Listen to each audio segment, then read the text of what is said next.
Yeah, the wait is over. The date has arrived. It is Champions Week here at the Modus Super Series. 12 weekly winners are ready to battle it out for a record £25,000 first prize and to get their hands on the trophy that was lifted, of course, by Luke Littler twice. And a special occasion deserves some special guests. We've got a couple of them for you. Chris Mason on comms this week, but joining me this morning, Matthew Edgar. Matthew, excited for what's ahead?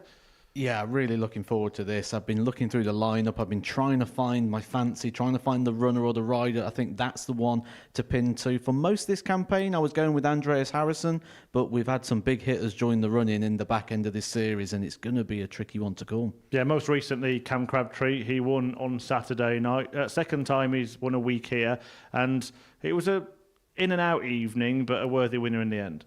And when he was on, he was very good. And when you look at Cam Crabtree, one of the things that really stood out to me is the development and evolution of him as a player and what he's doing sort of, not when he's throwing his darts, but when he's moving around, the way he moves, the shoulders are back, the chest is out. This is a guy who's growing with confidence. Certainly here at the Super Series, it's like he feels he belongs. He's like, I feel he owns the stage now when he's up there. Like he's one of the big players here. And if you're going to win multiple weeks and you've now got a crack at Champions Week, maybe he's right. Yep, he'll be here a little bit later this week. He managed to make it into Group B. Now, the groups are decided for Champions Week by the averages for the week that player won. So the 6 players in Group A that we're going to see today, effectively the best winners so far.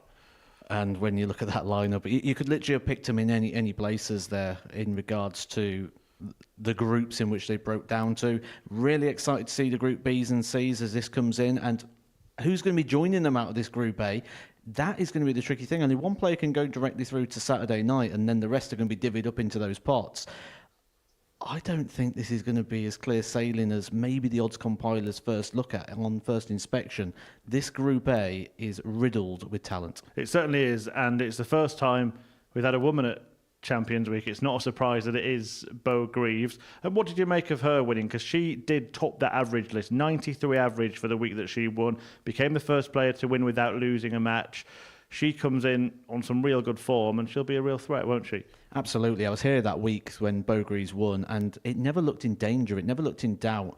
And if anything, Bo Greaves got better and better as the week went on. She never really was challenged at any point. And there was players in there, quality players who have won major titles in that group with her, and she wasn't challenged, which, you know, that's probably the part where the rest of this group are probably going to look now and maybe just fancy that task, maybe just try and put it to us, try and see what she's got in response to that. But on the evidence of what we've seen so far, she's going to hit back very, very hard. Yep, and the bookies certainly fancy Bo Greaves. In fact, she is installed as favourite. Interestingly, Cam Crabtree straight in second favourite, Andreas Harrison third. Do you agree with her being at the top? I do, actually, yeah. I thought Andreas Harrison was the guy to beat, but we've had some big players come in at the end there. Bo Greaves, Cam Crabtree, agree with that. Great value pretty much across the board, though. On a Champions Week, you got Bradley Brooks at 16 to 1. We're talking about a player who was dominating the youth game not too long ago. And also Reece Robinson is quite interesting to me. Big value there on Reece. If there's one person who believes he can win this, that's Reece Robinson. And he's the only person who needs to believe it. And he will believe it 100%. It's been a while since we've seen Reece.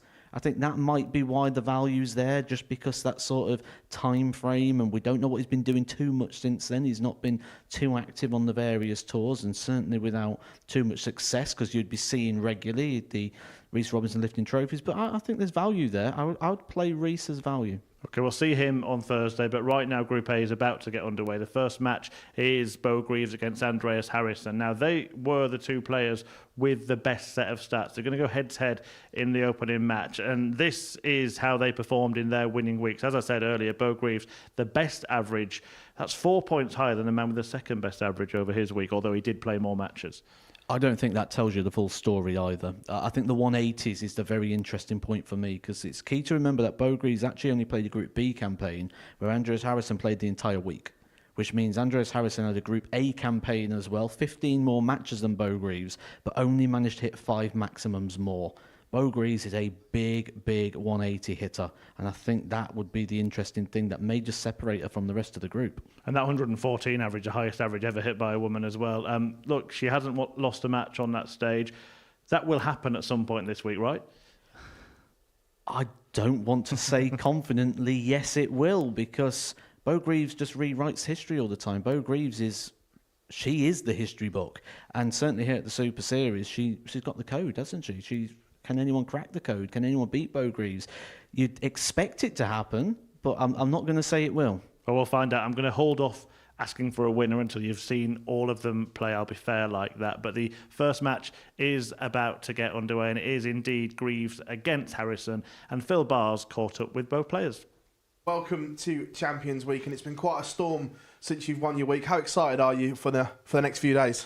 Yeah, obviously my first time in Group A as well, so looking forward to that, and hopefully just carry on where I left off. But yeah, it's a tough group, and I'll have to play well. But how excited are you for the next week here? Yeah, very. It's going to be fun, I hope. Last time you qualified for Champions Week, unfortunately, you couldn't play, so some unfinished business with Champions Week for yourself. Yes, feels like it. First time was the semi-final, so hopefully could do better, but the goal is to get to Saturday at first. I enjoy being here, and it's just, like I say, I'm the only girl in that room, so it's, that keeps me reminded that I did really well the last time I was here. And, I think I can play really well. Usually I play quite well when I play good opponents. I've got nothing to lose as such, I think. Do you know what I mean? Obviously the first lady to win a week, and that was a great achievement. And just to be here is good. And like I say, Ladies Week next week as well. So I've got stuff to look forward to, and just enjoy my darts. And if I enjoy them, they'll go well.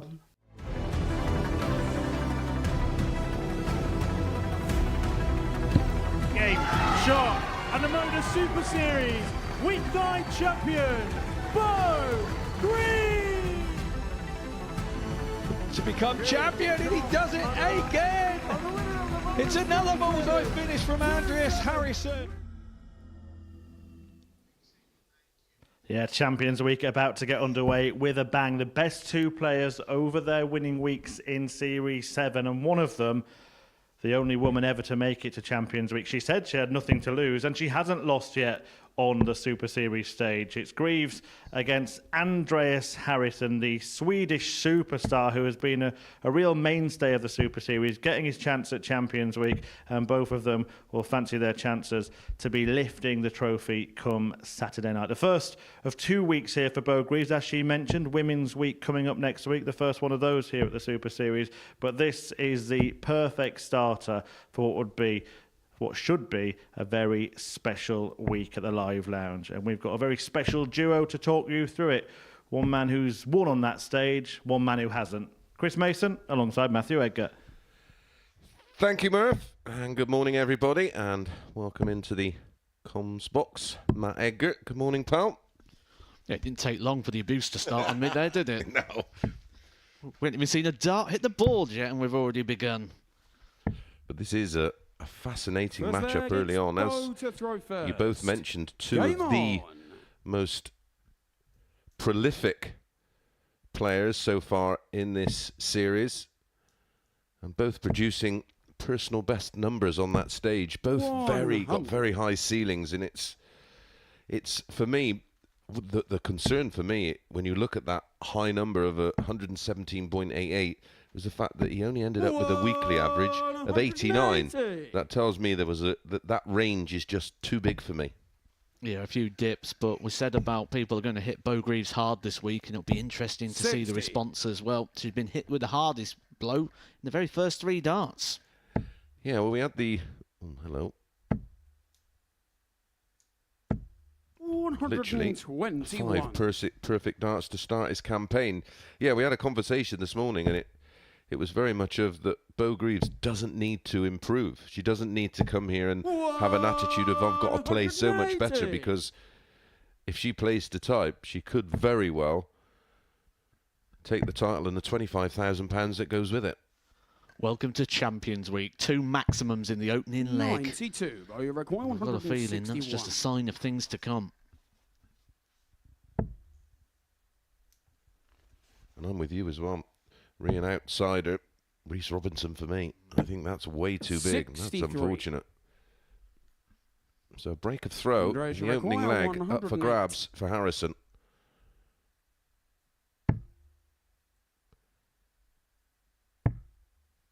Tops. 88. He does have a lovely action, doesn't 98. he?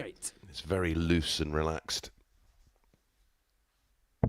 This is where that bounce out there for Bo. Had it just been a single 20, that would have been a dart at tops there. And that's just sometimes that little bit of unfortunate you can get in a game of darts. Game shot on the first leg. It does lead to a break of throw. Harrison. Great start there from Andreas Harrison, a 14 darter. And I'm going to tell you now, Andreas to throw first. We had this conversation earlier. Mace, that makes me sick. Andreas Harrison rocks up 45 minutes before the start, does his media, his interview commitments, and goes as a 14 darter in the opening leg.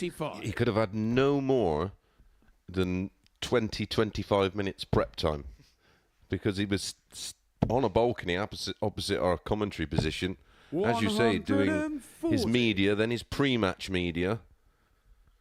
Yeah, turns my stomach. Well, an hour beforehand, he was walking around a local supermarket. 180.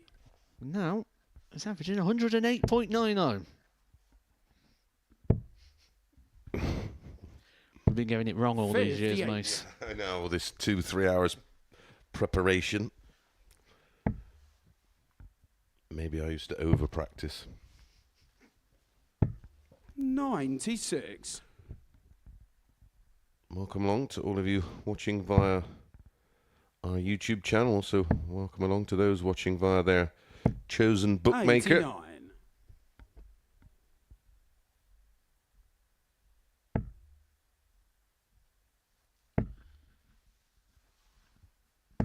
$60.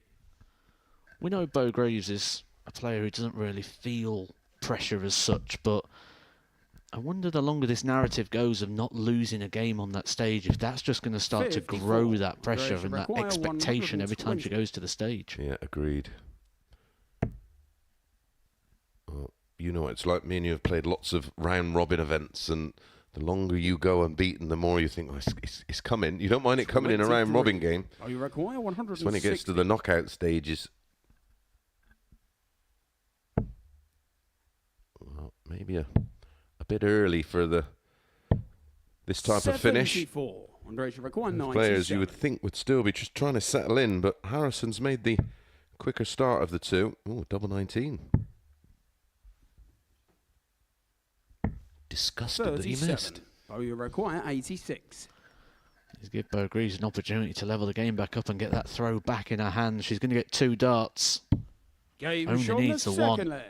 Lovely, clean finish, and they're the sort of finishes that get your confidence up. They're the sort of finishes that you know you can rely on, and Game on. when you're taking them out and you're finishing, you can always feel you can get yourself out of a situation. I think she has a wonderful attitude. She doesn't load herself with pressure by... I mean, she'd be well within her right to be more confident than what she is, but she's just very level-headed. Takes it all in her stride. Doesn't set herself up to fall or fail. Well, there was that interview we did last time Bo Greaves was here, and she spoke about not wanting to go to the Pro Tour because she didn't feel that she was ready for that. And did she say eaten alive, I think was the quote that she brought for that. And you saw the comments on that video, and a lot of people suggesting no, she should have, but I fully back the fact that Bo Greaves hasn't put a foot wrong so far in the development of her career. Correct. 81. I'd like to have seen her on the Devon Challenge Tour, that's for sure. I think that would maybe next year. She has done a couple of development tours this year, and I'd like to see a few more of those. Yeah, I think that'll bring her game on even further. I mean, 100. As we've seen in this very event, she has an incredibly high ceiling and can produce numbers from the gods. 95, but you require 100.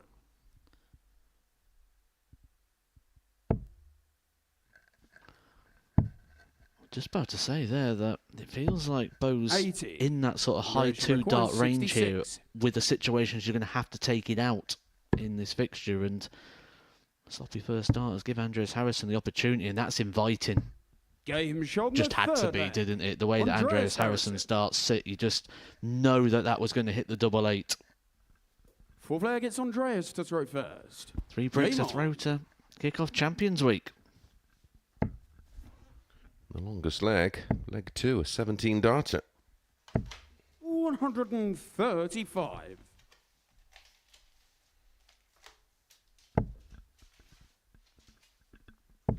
Andreas Harrison, his 2 legs coming in 100. 14 darts and 15.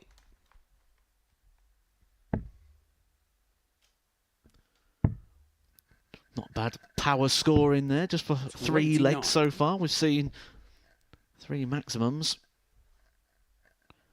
7 ton-plus scores apiece. 96.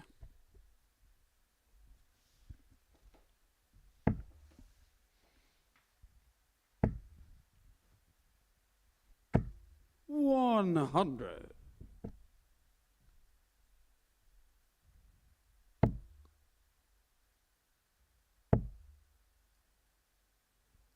Yeah, Bo involved in 35. Women's Week. Next week, our special event, as we do now after every Champions Week. I certainly wouldn't want to be playing her in 3 weeks' time. 22. After You require having 2 weeks 170. of this, she will be somewhere near her optimum level. Which would be quite 98. ideally timed with the Women's World Match Play not too far away on the horizon as well. That coming in around about 6 weeks' time. 59. Bo, you This would require have been 72. a few weeks down the road, and sort of 2 weeks of this, and then maybe just a week of fine-tuning, and then straight into the Women's World Match Play would have been ideal. 56. Andreas, you require We're looking at a 156. 4th consecutive breaker throw, Matt. Something I didn't expect in this one.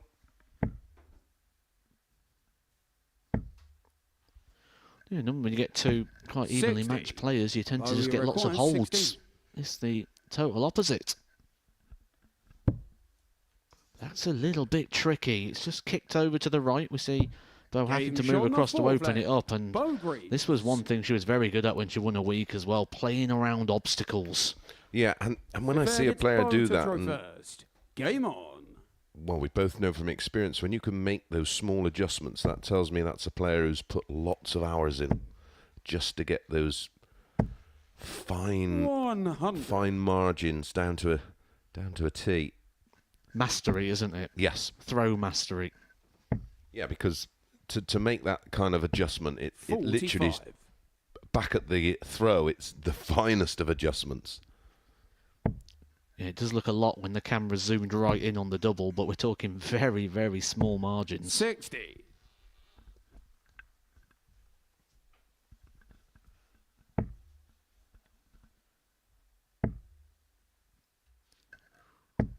$100.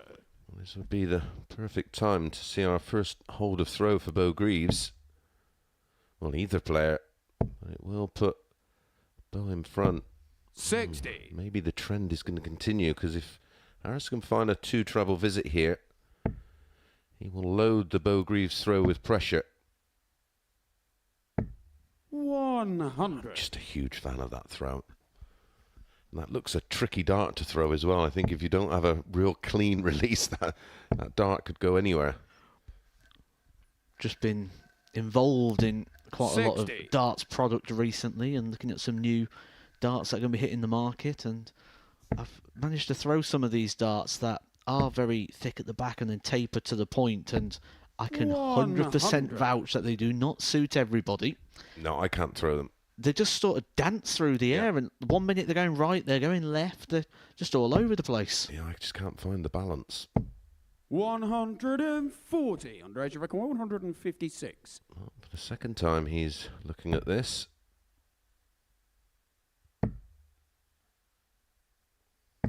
$60. Bo, you require 81. The look of disgust on his face there without finding a treble. Knows he's give Bo a bit of an opportunity here. We'll chase the treble, paid the price. Not the first time she's been wayward. The same on the 100 earlier on. And this is where just that one treble for Harrison would have left him a little bit more handy. Needs to find a treble, and does. Let's keep the trend going of everything going with breaks a throw. And now, required 32. Bo Greaves a chance to take the lead for the first time. Double eight's been kind to her. Oh, it's double four. That'll hurt. Game shot on the 5th leg. Ouch. Bo Greaves. It is a hold coming in 21 darts, and if there is an Achilles heel to the Harrison game, something I've noticed over the years, he can go missing on the outer ring. And he's certainly done that here. They've both had the same amount of darts at double, 7 apiece. 100. But it's missed opportunities for Harrison, I feel. Well, you're not going to get too many either, are you, against Bo Greaves? And that adds to the pressure of the situation, 60. doesn't it? That sort of player pressure. Never mind scoreboard pressure. You're fully aware you've got an opponent stood behind you that will punish every mistake you make. And what makes it scary when you're playing a player like Bo is you might not make mistakes and you still get punished. Yeah. Look at Kevin Painter, who just needed to pick up a victory to get himself through to finals night. Bo Greaves averaged 114. 68. And that came down in the last leg. It did, yeah.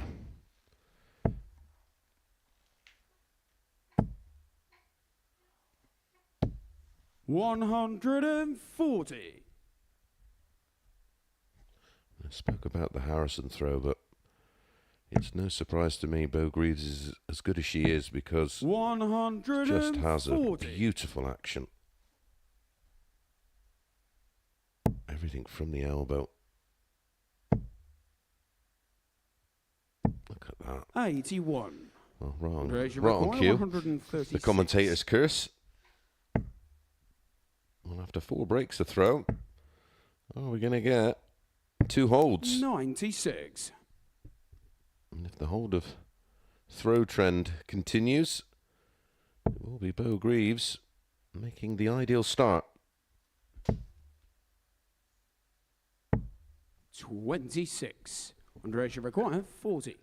Well, it looks like that trend may be continuing so far, going down to our last leg in the opening game. But maybe 30. those frailties that you mentioned when it comes to the back end of legs there, just showing themselves again for Andreas Harrison. But he will have time. Yeah, he's one of those players that if he starts missing doubles, it 82. it becomes a bit of a theme. If he pins them, first or second dart, he will tend to go through a match hitting doubles with confidence. Well, no surprise to me, Matt, that this has gone to a decider. Bo to throw first. Game on.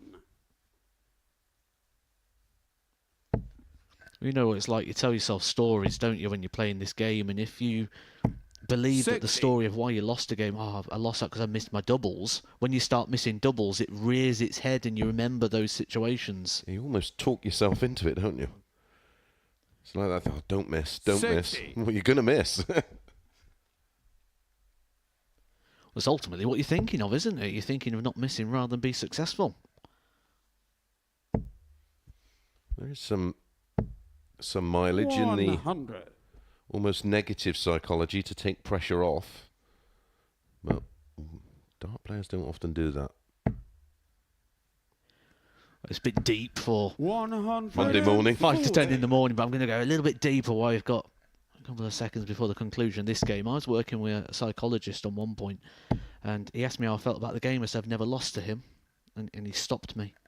We had a big conversation at the end of it, and then at the end of it he says, I stopped you and we did some work because you didn't say I always beat him. He said you're already thinking of the loss because you're already thinking of that as a trying to be positive. Use that word. 40. Interesting.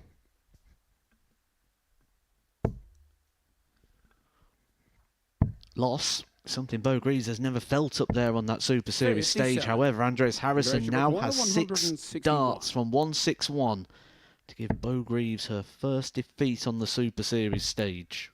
Well, it's his game to lose from here, and that's how you lose it. That's a real poor visit. That situation right there reminds me of what happened back in March when Andreas Harrison took on Gary Anderson. 168. He got in front, he had that opportunity, and then just a couple of bad visits like that allowed his opponent back in. This may need to go. And it won't. 80. Bowyer requires 16.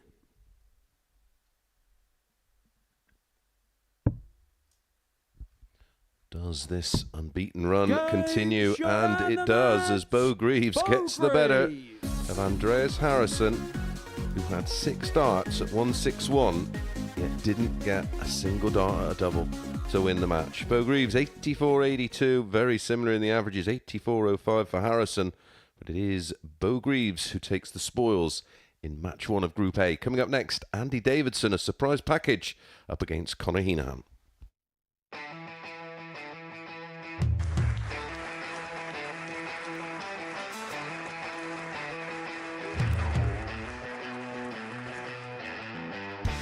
Hang on a minute.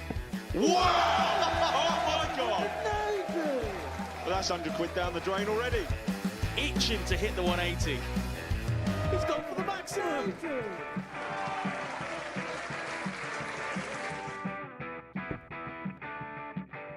Team for the ball. Ball. 53. No, he said bull. That's a great first out from Adam. Oh, look at this. He's going to leave Scape. Oh, can you believe it? That is unbelievable.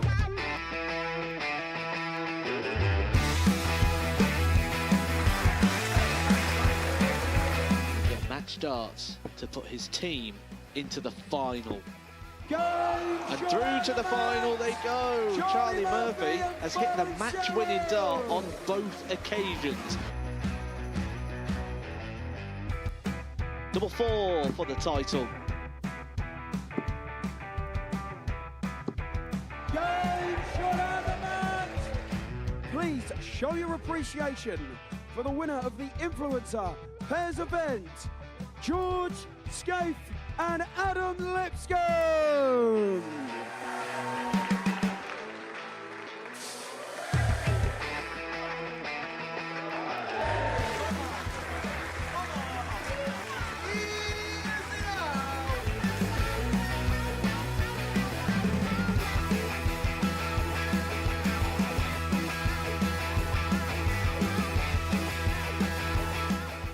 He seems to be out. That's what he is. Charlie Murphy. A couple more visits yet. We're not going to need that. Bosh. Pie face is through. And he is absolutely buzzing. It was a game that pie face dominated throughout.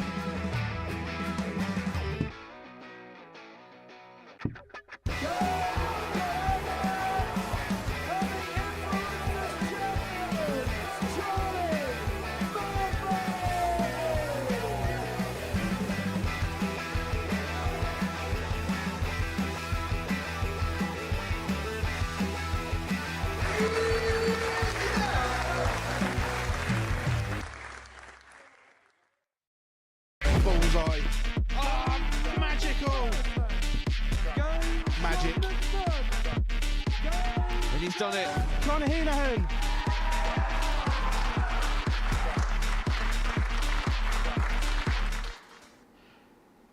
Something of a staple at the Super Series, Conor Heenan, a man who has hit 9 darters 3 times in this tournament, twice here and once in its previous guise, but he is an electric talent and is looking to win the big prize. Would be quite fitting for him. He actually really emerged at the Super Series when it was back in Southampton. And Andy Davidson, well, he seems to be an unearthed diamond from just a few weeks ago. Qualified through the ADC system. Now he's mixing it with the best amateur players in the world. Heenan certainly amongst them. And this pair, well, both very similar in terms of standard in their winning weeks, averaging just over 89, the pair of them, the third and fourth best placed players coming into Champions Week.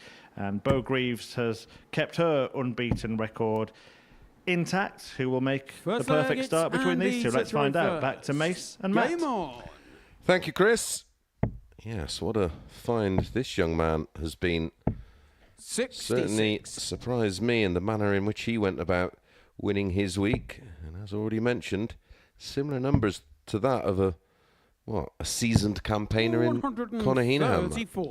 A very successful seasoned campaigner in Conor Heenan, the first man to hit a 9 darter in this venue, and 100. not the only one he's hit up there on that stage. He's played in the UK Open on occasion as well as Conor Heenan, and he's the sort of player you expect is going to go a lot further in 70. the game than what we've already seen from him.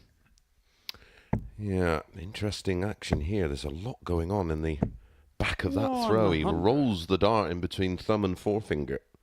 And with Conor, it's a very aggressive throw, isn't it? And he is very much one of those. He's either 45. On it or not. It's hot or cold. There's no B game. Oh, if you're a new dart player and you've just gone down your local shop and picked up a set of darts and think, I want to model my throw on someone, maybe just wait till a bit later on. Or just go back and watch Andreas Harrison against Bo Greaves. 29. And he required 95. 55. Well, early control of the opening leg. Conor Heenan way back. Still eating his cornflakes. 85. And he required 40. Game shot on the first leg. Andy Davidson. Very tidy start. 17 darter. And a comfortable hold. Second leg, it's Conor to throw first. It wasn't that long ago that Andy Davidson did actually win his week. And when you've got that recent win and that recent confidence, 180. It can be a great thing in regards to when you come back to Champions Week. You're just still full of that 41. Excitement and that energy of winning. Wasn't it good to see Aidan Kirk back, though? I certainly enjoyed his campaign. 180. Well, he knows how to do this. He's done it multiple times here. 58. Conor require 141. Surely not going to do it again. I almost tried the double bluff there, Matt. 45.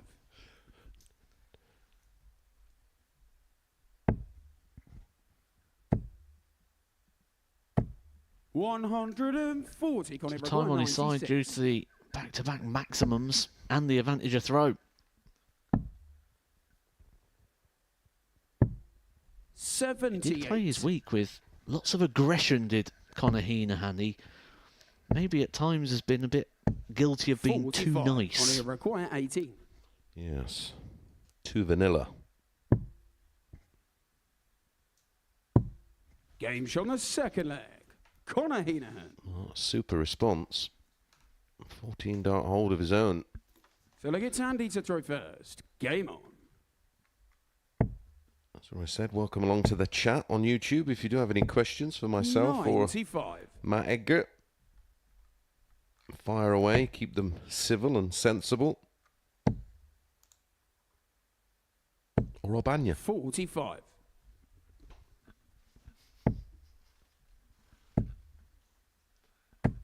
100.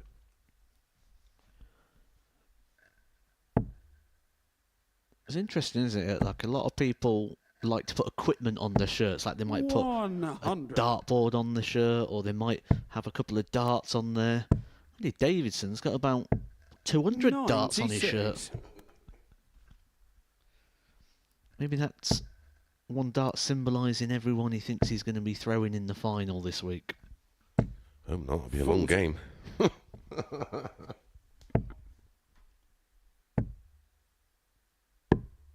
75.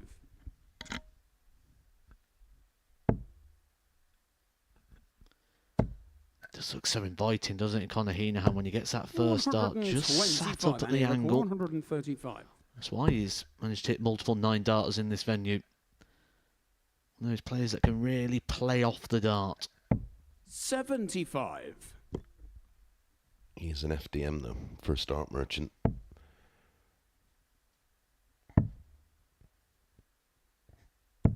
$96, and he requires 60.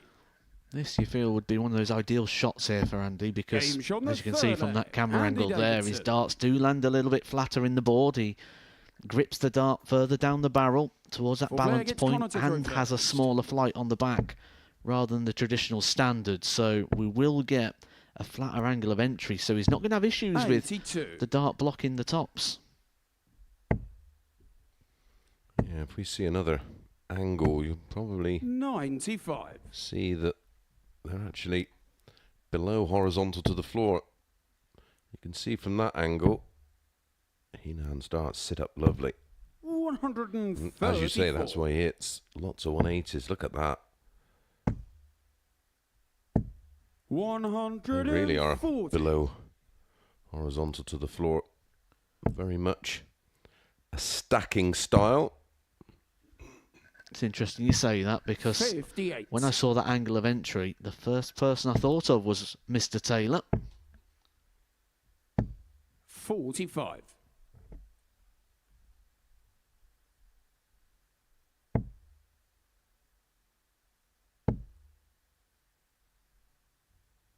And that style used to be 85. pretty regionalised, and a lot of Yorkshire players who used to play on the Yorkshire boards would have that style, wouldn't they? 70.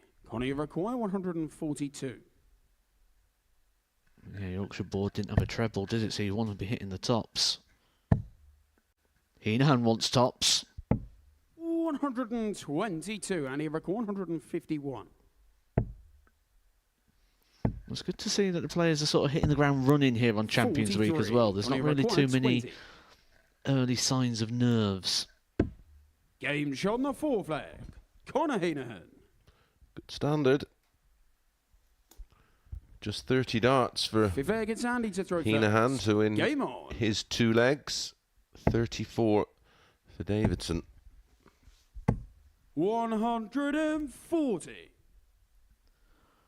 Reminder that this is the richest prize ever given out here at the Super Series. 85. The series winner will take £25,000 on Saturday, an increase of the old prize fund, which was 100. £20,000. Certainly career-changing money. Well, if you compare it to the world of darts, that's like winning 96. 2.5 World Masters in the modern day. Yep. I always say what it does for the players. 122. It gives them then a bit of insurance or a budget to take your game to another level. If you think what the cost involved of just doing 85, Q school, and he required or possibly then 139. maybe playing WDF ranking events, it's not cheap. 84.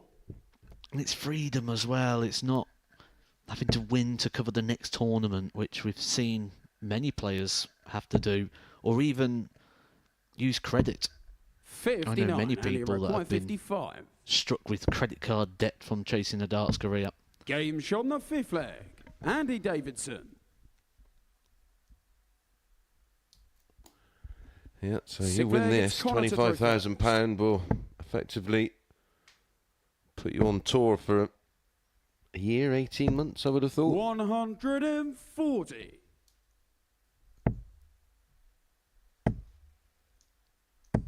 $140. We do see players manage it a lot better as well now than in the past. Again, I've seen players take prize funds, run down, buy a new 135. carpet, and then wonder how they're going to play for the next event, where now people do see sport 93. and darts as a way to invest back into yourself. And that is due to what's going on at the very top end of the game and the riches and rewards and the carrot that's been dangled. 45. Yeah, years ago it was very much a case that the carrot being dangled was the embassy, and you literally would 46. put yourself in debt to go on tour to get that one opportunity at big money. Well, there's big money everywhere, including here. 55. You said the same when you was at the top of the game as well. I remember the interview you did outside the Winter Gardens, saying exactly the same, that it's just an ego thing. Yep, absolutely. And we used to probably spend the best part of and he required 82. around £12,000 a year for just in trips to America and Canada chasing ranking points. 42. Connie See how required close 25. that was for the win. And this is to stay in the tie. Game shot on the sick flag. Connor Heenan. Not too much wrong with the finishing in this one by either player. 7th and final leg. It's Andy to throw first. Game on. Yet to go past a sixth turn in terms of visits to win a leg. And 6 holds of throw, 17, 17 and 14 for Andrew. Connor 14, 16 and 17. Average is very similar. 58. But the 140 column, very interesting. 6-1 in favour of Davidson. Say no legs going over 6 visits. That's where I say if you want to be going Q School, if you want to be getting on the Pro Tour, that's where you need to be. 6 or less. Yep. Forget all this. You have to have 105 regular nonsense chat that we have out there at the moment. It's 6 or less. 40.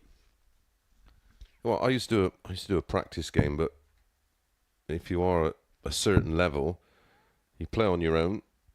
If you go over 18 darts, you lose the leg. If you're 18 and under, you win the leg, and just play sets and legs. Play 5 legs a set and try and win 3 sets. What a leg this is. What a time to get the first maximum as well there for Andy Davidson. Sets him up on a finish, but it's going to be under pressure. 180, and he required 38. Fabulous match. 36. There's a look over to the scoreboard from Connor Heenan after the maximum, a look in hope, and he'd been hoping for exactly that he came inside on the 19s, and now Heenan to steal the win. 12. And he required an opportunity missed, and a loose last start has put him in this position. Now that's awkward. How much of it can he see? Yep. No score. And that was just a lack of experience throwing that last start away into the 17, wasn't it? Yeah, put himself in trouble there, especially the way the dart lands. Heenan would have no problems with one above, but instead of going above, he's gone in, and Connor Heenan, a puff of the cheeks, he's happy, he's relieved. He is on the board here at Champions Week, a 4-3 success over Andy Davidson, and that is both of our games so far going the distance. Expect that to be the theme as we are going through a tightly contested, even group of champions. 2 more champions coming your way next. Bradley Brooks takes on Keenan Tian.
So the last two champions in Group A about to get their campaigns underway. And in fact, one of them was the first player ever to win a finals night here at the Modus Super Series. Kieran Tierney won the opening night here almost a couple of years ago now. And he takes on Bradley Brooks, a more recent recruit to the Super Series after losing his tour card. The former World Youth Champion goes by the name of Bam Bam, and he's taking on Hightower Kieran Tierney in the pair's first match of the day. Brooks, 24 years of age from Blackburn, and as I mentioned, his greatest success, that World Youth Championship. He could maybe put something alongside it at the end of this week, but Kieran Tierney, the Irishman from Cork, has experience of winning more than once on a Saturday night at the Super Series. And a man who does have experience of winning on a Saturday night at the Super Series, and indeed a Champions Week, is Chris Mason, who's alongside Matthew Edgar in comms. Thank you, Chris. Yeah, both prolific youth players. I'm going to have to wait a while for Bam Bam to face Bobo, and they'll be go-go. Bradley to throw first. Game on. Owen Binks, our referee. That was very Henry Deacon-esque from you there, Mace. Was a little, wasn't it? Yeah. 81. Because I mentioned Owen, or at least I didn't go all David Croft and go. Oh no, that was Murray Walker, wasn't it? 99. Also, what's going on today? This is only game number 3, and you've had 2 compliments from Chris Murphy already. I think I'm taking him out for dinner on Wednesday night. That's all it is. 60. Well, Bradley was the 8-13 favourite for this tie. Tierney 6-5. Interestingly, all the favourites in the 2 matches we had, both have won, but both were a little fortunate, you could say. 140. Certainly.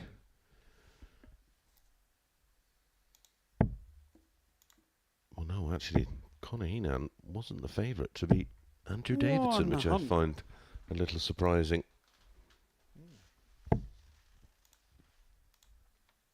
These 2 players qualified for Champions Week. Back to back, Bradley Brooks winning week 7.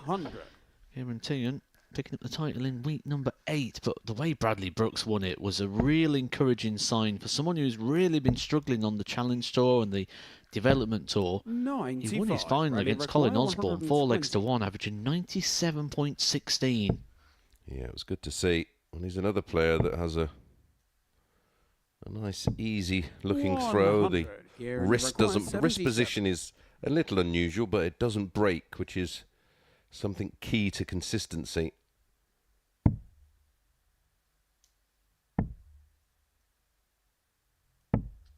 $57. Bradley required 20.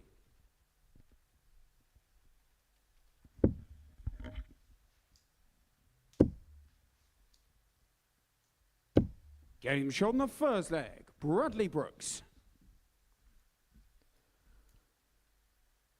Sometimes a venue can really change how things feel for you, can't it? When you're not having too much success out there. We saw Bradley lose his tour card. He's got the Challenge Tour this year, with which he's not had too much success. The Development Tour, something he's been very successful on in the past, but not finding so this year. But finding success here at the Super Series, the second you walk back into the venue, you almost forget all the other results because you become very familiar with the feel and the vibe that you get from the room. Yes, that positivity, isn't it? 100. You don't have any bad memories. There's no negativity. You sort of get the opposite as well sometimes. You go into a venue where you've not had too much success and you almost hate it the second you walk in. You haven't even thrown a dart yet. Remember players 57. who have had bad runs in places. There's been some people that have been terrible at the Alexandra Palace. And yep, me included. Did you do that thing then when you then tried to change the stay in a different hotel to see if that mixes it up and changes it and take a different route to the venue? Yeah, down at Lakeside, I used to stay in the same room. I demanded that room.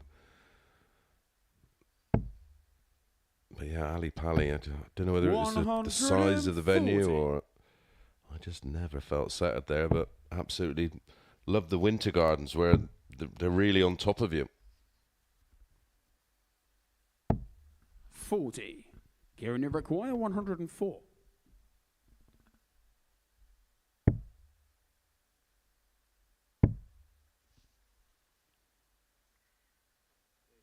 Yeah.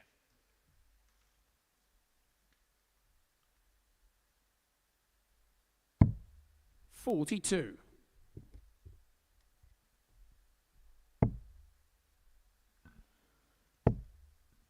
Almost a bit Barneveld-esque, that 60. attire there, isn't it, from Kieran, you that require 62.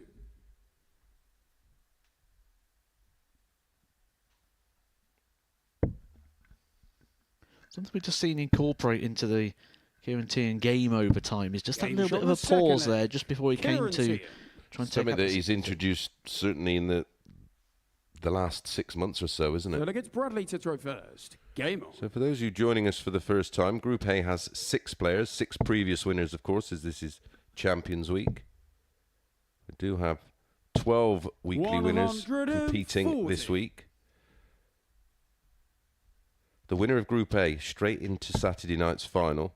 Position 2 and 3 join 3 other players in Group B, which is Thursday and Friday night. 5 players to that group, 3 qualifying. Positions 4, 5 and 6 into Group C, where they'll be joined by the 3 other winners, and only the top 2 qualify from that group, played over Thursday and Friday afternoon, giving us 6 players for Saturday night's finals night, split into 2 groups of 3. The top 2 from each group make up our semi-finals final, and then our winner walks away with the title and £25,000. 23.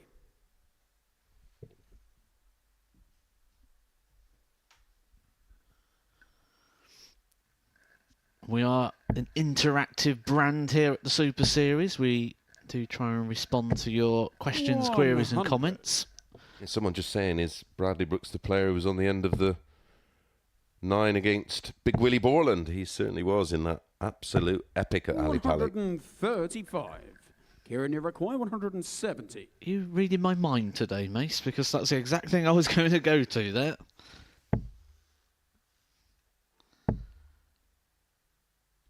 Last leg shootout and you hit a 9. Bradley require 103.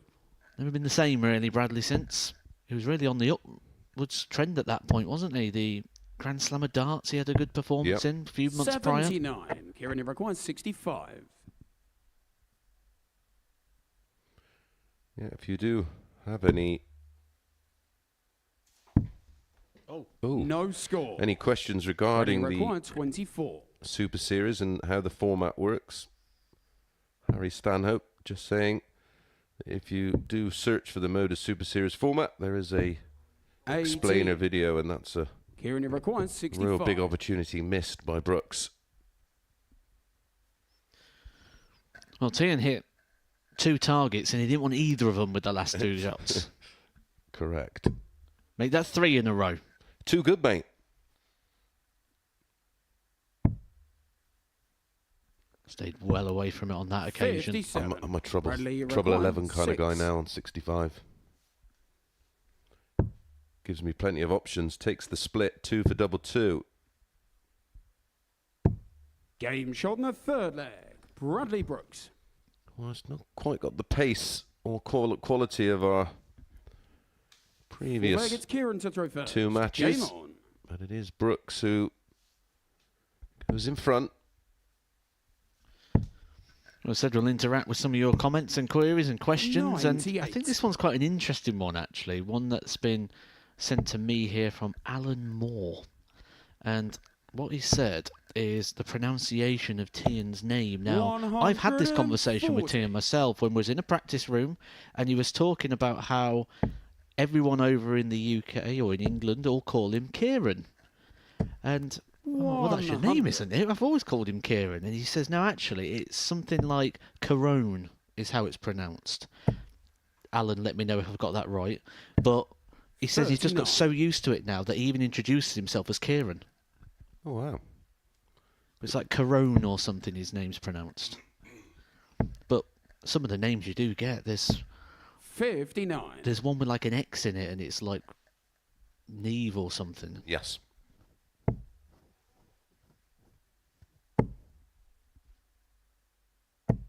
$125.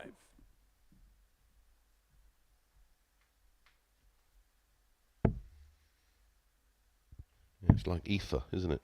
And it's spelled A-I-O-F-E, I think. There was a good video, wasn't there, a few years ago where they got people to try and pronounce the, like, Raspray and people like that to try and announce the names. 100. Kieran Everquay, 154.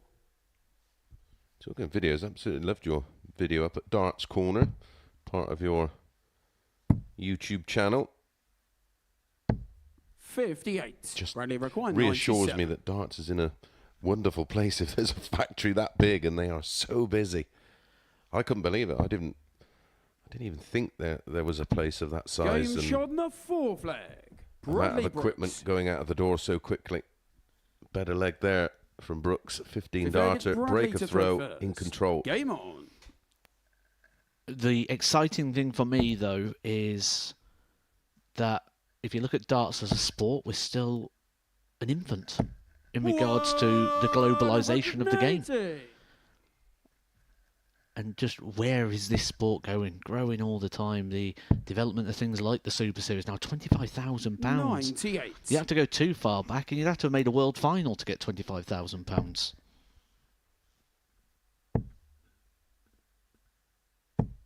100.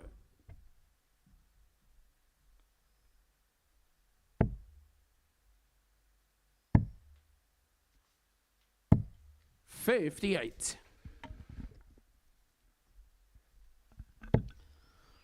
Very important to get points on the board early, though, here at Champions Week. When you look around a room like we've got here that's just full of talent, 180.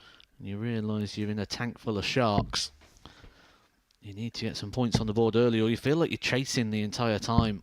59. And this Bradley is a Everquay, strong start 41. here from Bradley Brooks, who's got better and better as the game has gone on.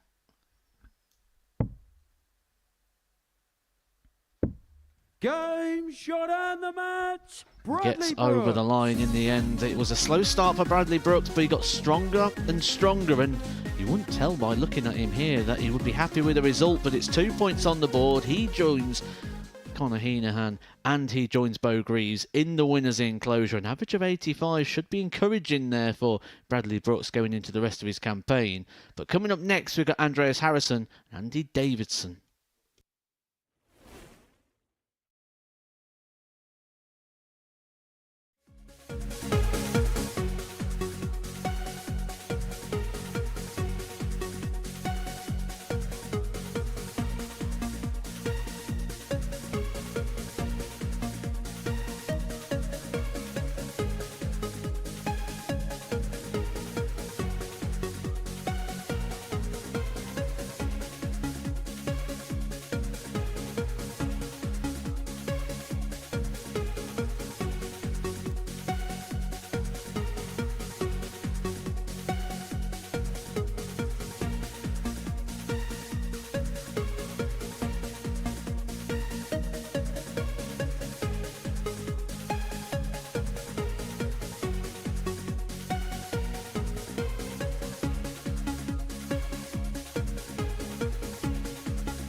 So the best of the first round of fixtures on Champions Week went to Bradley Brooks, that 4-1 success before the break against Kieran T, and the largest margin of victory so far. Both of this pair were on the wrong end of 4-3 defeats in their opening matches. Andreas Harrison going down to Bo Greaves, and Andy Davidson passing up the opportunity to defeat Conor Heenahan in his game. So it is Andreas against Andrew, and I'll hand you back to Chris and Matt. First leg, it's Andreas. Thank you, Chris. First. Game on. They make Andreas a lively favourite for this one. 1-2. Davidson priced up at 5-4. 85. Feelings on that, Matt? Well, Harrison this morning was 4-7, so 140. the punters playing along. Obviously, I think they saw enough in the Andreas Harrison performance to think that he's going to grow as the day goes. Well, going back to your prize money theme, 100. the year I made the semis of the match play, the winner 55. got £14,000. It wasn't until 2005 when Lloydie beat John Part that it matched the money on offer here at £25,000, and then we've had some 45. serious jumps over the years with Nathan Aspinall, who'll be defending his match play title in a couple of months' time, walking away with 28. £200,000. Well, to further put context to that growth you're talking about there, the year you made the semi-finals, the winner took 98. less than the winner now gets for a Pro Tour. Yes. Yeah. And there's 30 of them in a year. 122. Essentially, that's like having 30 bigger world match plays. Yeah, it's been a consistent growth over the last decade or so. 95. And it required 156.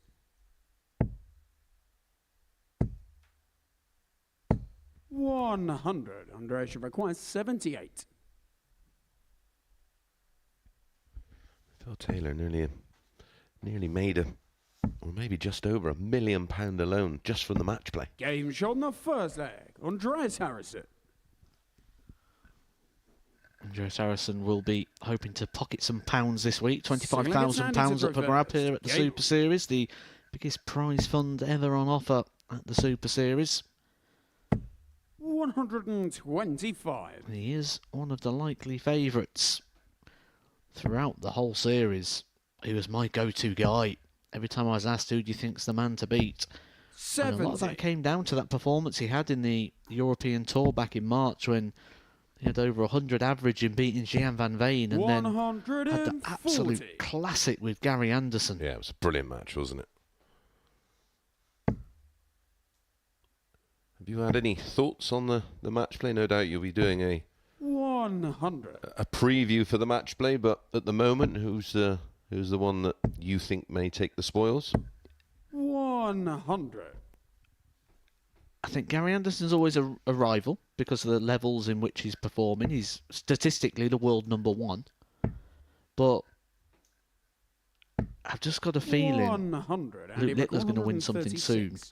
And you're very brave not to back him in any event. 96. It's been pretty much a decade since anybody defended the match play title. It was MVG in 15 and 16. Which ended a run of 96, and he requires 8 40. consecutive titles for Taylor. Game shot on the second leg. Andy Davidson. Good response. 13 dart hold. Phil gets Andreas to throw first. Game on. It's just hard to see anybody defending a title at the moment, isn't it? Does that tell me you fancy Littler for the 60. Premier League final next week? I should do, but I think the Premier League, you can just take your pick, really, can't you? Yeah, you couldn't. You could do it 4 consecutive weeks and probably have 4 different winners. But the 2 outsiders in the matches, not many, well, a year or so ago was giving us one of the greatest world finals we've ever seen. And they're the outsiders against 2 debutants. 140. Michael Smith does have a one of the few players with a very positive record over Luke Littler. Andy Davidson was a debutant here not too long ago when he came to the Super Series just a couple of weeks ago, week number 11. So he's got that recent positive vibe. But one thing that you mentioned in the opening game that is really standing out again is those 140 hits. He's already hit 5 in this match, and he's hit 3 in this leg. Yeah, 60. Defeat to Heenan, where he missed 5 match darts. He hit 7 140s. 49.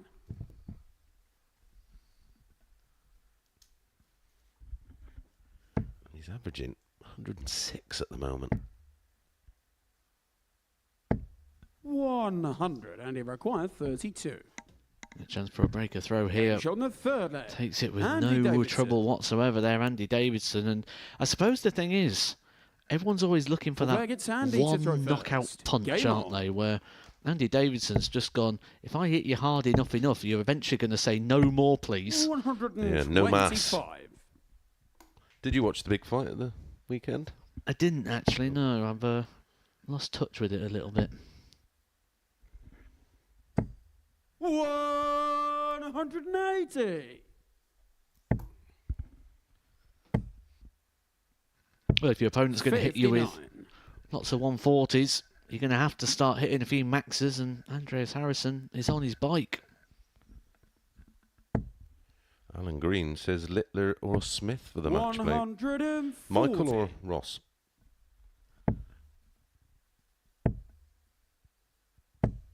It's always good when someone's got the same name, because you get a couple of runners, don't you, for chucking out a comment.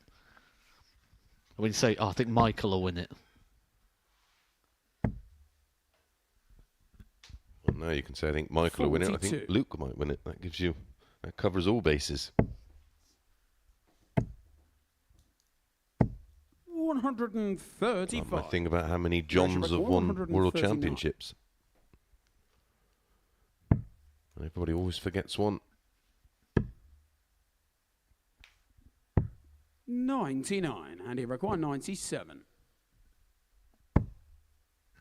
This will be a big moment in this game. Andreas Harrison tried to get the breaker throw back, started with a max, hit him with a 140 to follow it. He did the work on the front 6. Fifth leg, it's Andreas lost to throw it towards the first. back end, and Andy Davidson showing us maybe he's not that flash in the pan. He's a quality player, and sometimes people want to come back and they want to confirm what they've done and prove themselves all over again. And well, he stepped it up. Yeah, I mean, we love to promote the Modus Super Series because we know how valuable it is to the players and how much they love the opportunity. But if there wasn't an ADC and there wasn't the Super Series, where would we have got to see Andy Davidson? And what a response. Drop the opening leg, an 18-dart hold to Andreas, and then just 40 darts used to win the next 3, 13, 13 and 14. Well, let's also not just talk about the Modus Super Series, but also talk about the ADC, because the combination of the two systems is what gives us players like Andy Davidson, because we talked earlier about cost. Andy Davidson didn't need to travel. He didn't need a lot of cost. He was able to qualify in his local region via the ADC, which brought him to the Super Series, where he can come here and play on a stage, play under the cameras, and ultimately play for life-changing money.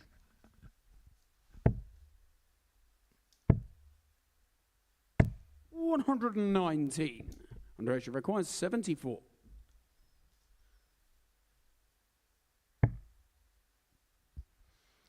It's a loose one. Doesn't need to go 13 ball with Davidson on a bogey. Double 18. Game shot on the fourth leg. Andreas Harrison. Was that pools just for effect, do you think? Flag, it's Andy to throw first. Game on. Was slightly out the ordinary, wasn't it, in regards to the sort of patterns that we learn. A lot of the time, common question I get asked, how do you learn to count? And I'm like, honestly, I don't. No, you don't. I just know the patterns. Yeah, I don't. I was trying to explain that to somebody in the pub, that I've seen every sequence of number. I don't add it up. You know, I don't. I just know what it is. I'm glad I'm not alone with that one. No. It's like it's a bit like chalking. They take 96 off of 315, and they go, well, I said just take 100 off and add 4. 40. It really comes to sort of fruition when you play a game like cricket where you're adding the score up and you've not got a clue. Yeah. You stand there for ages. That's right. Thank God the cricket is mainly played on the electronic machines. Well, it was all going the way here of Andy Davidson. He was cruising towards the finishing line, but Andreas Harrison said, I'm not having any of it. He's a 2-darter, or possible 2-darter. It would have been after 9, but he's going to need to use his full quota here to set himself up. I think one thing we're seeing from Andreas Harrison here as well is he's not one of these players that are stubborn who feel they need to try and leave a certain double or finish because, well, he's leaving them all over the place. They're all the same size, says Andreas Harrison. Game shot and the sick flag. They're all giving him the same result. Yeah, and that's another very tidy leg. 7th and final leg, it's Andreas to throw first. The breaker throw he required, and it came in 14 darts. Surely not another one that's going to get away 96. from Andrew Davidson, who has pretty much dominated this match from leg 2. 70. We probably feel he hasn't done too much wrong as well. It's been more about the brilliance of Andreas Harrison this turnaround. And that is why he is now a big fancy to go on and win this one. And his average 100. was in the mid-80s. And he's managed to raise his game. He's 94.27 to 100. Davidson's 96.85. Quality game.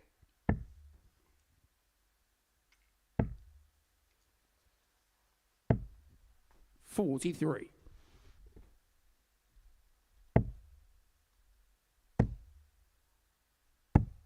$92. He's there, he's in touches. Andy Davidson, he's just got to hope for a mistake here from Harrison. Which doesn't look like it's going to come. When you're in these situations, you either need a big finish or a max. Yeah, it certainly needed at least a big 2 treble visit there because he's given Harrison time. Ball left. Well, 74. His ball management is questionable. Had he hit a treble, he'd have needed another one there. Exactly. Required 48.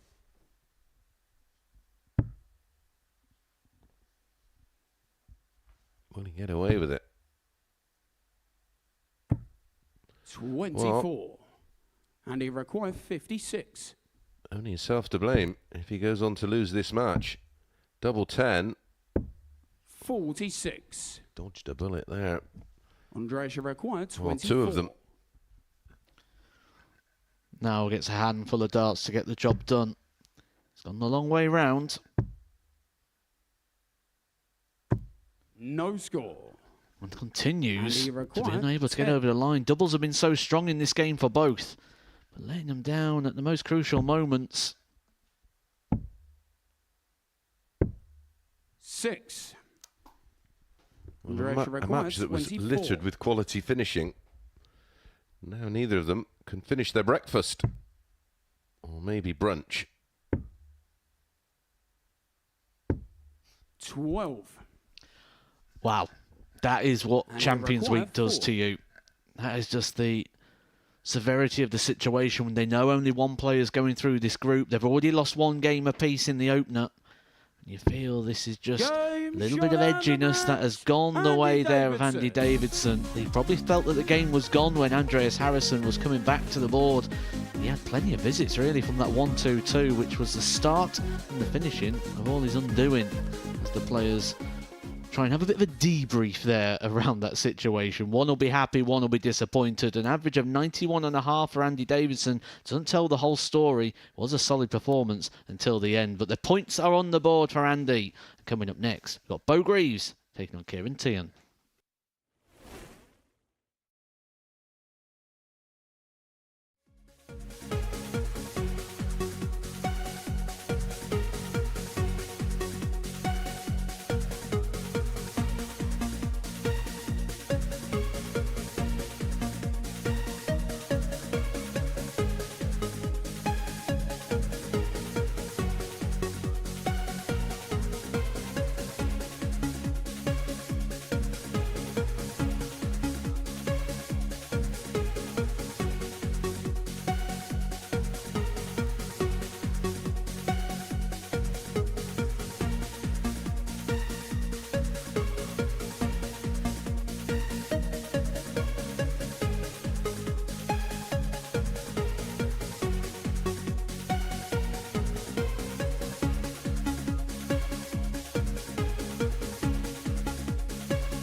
Well, memories of Champions Weeks past with Luke Little, the two-time winner of the Super Series. We all know what became of him afterwards, and we now wonder what might become of Bo Greaves if she follows in the footsteps of Littler and goes on to win Champions Week this week. But even Littler himself hadn't managed a winning run of this length. An unbeaten start to life at the Super Series. Bo Greaves, who only debuted a few weeks ago, won all of her matches and won her first match today against Andreas Harrison, the second favourite behind her to take the title on Saturday. She's now on a 13-game winning streak and looking to build on it with the rank outsider, her opponent in this one, Kieran Tierney, 25-1, bottom of the field despite being one of the top 6 qualifiers. And he is looking to bounce back from his 4-1 defeat at the hands of Bradley Brooks. Plenty of talking points then for Chris Mason and Matthew Edgar to chew over. Thank you, Chris. Yeah, and he's a big outsider in this tie. He's a 7-4 dog, 2-5 Bo Greaves, averaged just north of 84 in her 29 opening match. Do you think, Matt, that will be enough to win this one? Conor Heenahan and Andy Davidson, they went to a thriller like Bo Greaves and Harrison did. And then we've seen Brooks take care of Tian 4-1. And in that one, Tian averaged just shy of 84. Andreas Harrison will be kicking himself, losing both of his matches 4-3, but 8 match darts to win that last tie. And you're right what you say, when you're in the bottom of the table looking up, it's just hard to close the gap, isn't it, and feel like you're in the mix. Well, on a standard week, you always feel there's opportunity. You look around the room and you go, right, it's okay, because I'll beat him later, and I'll beat him later. Where here, you're in a room of champions. They're all people that have that exact same thought pattern, and it's quite hard to look around the room and think, well, it's okay, because I know I'm going to get the points against that player and that player, because you could quite easily go through the card without picking up a victory today if you're not on your game. Absolutely. If you're just off the boil, you're going to get severely punished. 140, but you reckon 121. One thing I expect to see here is a stronger performance from Bo Greaves, but again, that little slip with the first start. 81. Saw that a couple of times in the opening game.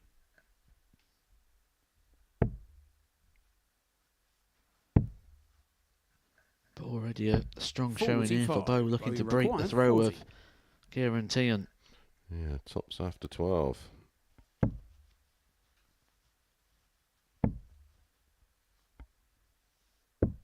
Game shot in the first leg. I've noticed with Bo, she just starts to move through the gears as she feels like she's second leg, it's a bit Bo like to throw first. a racing car that's up to temperature. And the tempo just increases slightly and allows her to play with a bit more freedom. A bit like this. I was nodding along there after the very first start. It just almost looks like a replay, doesn't it? When that first start goes in, you're just expecting it. 123. And you picked up on that 180 tally from her, and it, like you say, it was a short campaign, wasn't it? And Harrison, what did he hit? 28, but he played pretty much every match possible. He only hit 5 more maximums than Bo, and played 15 more games, and the games went longer because Bo was getting a lot of 4-0, 4-1 victories. I'd like to have seen that stat maybe as a 180 legs ratio to 180s hit. Yes. Yeah, that's a much better way of breaking it down. I would safely say, I reckon Bo Greaves would probably be 140, but you reckon 102. If not the best of the series, maybe one of the best ever at the Super Series. In terms of 180s, the return per legs played. The ratio, yeah. Yeah, the ratio, yeah, for sure. 52. Kieran Iroquois, 113. Homework for our statisticians. Yeah, gives them something to do.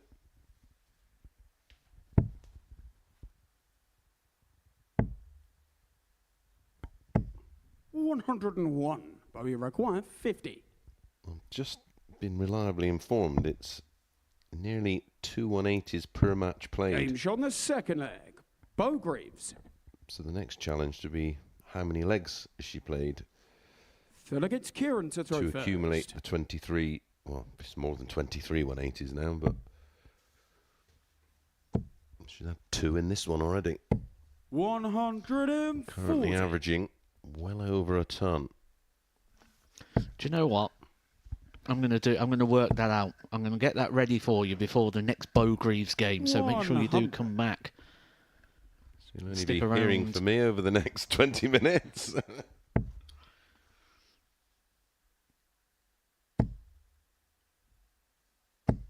100.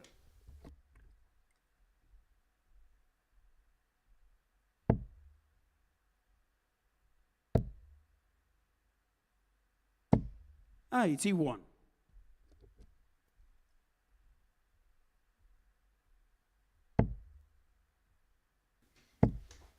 Well, that didn't take you long, Matt. 100. It's amazing what you can figure out these days, isn't it? Well, you don't have to stick around too long to get the answer to that. We've got it at, well, it's pretty much 0.36 180s per leg, 161. which is what you expect from the Premier League players. 129. Quite a frightening stat. She'd love another one here. Would have left tops and applied a bit of scoreboard pressure. 60. Kieran required 32.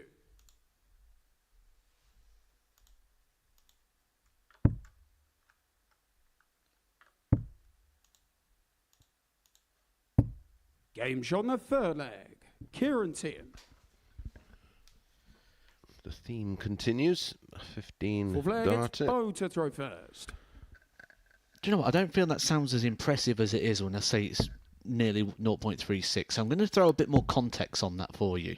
If we put that stat in the world 190. rankings of 180s hit per legs over the last 12 months, should be the world number 3, which would be better than Gary Anderson, Dave Chisnell, Luke Littler, 131.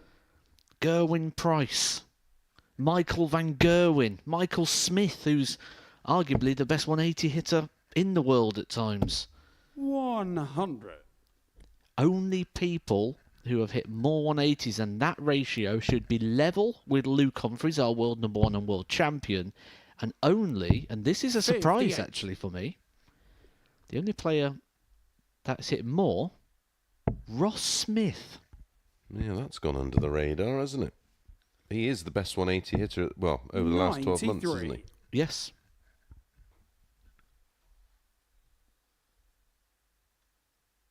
Yeah, that one has passed me by. 57. Bowie require 128.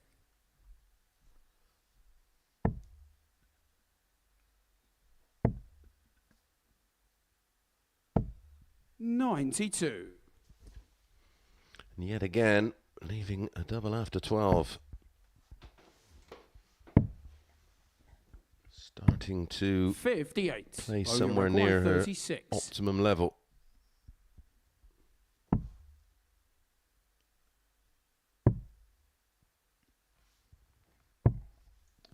$32.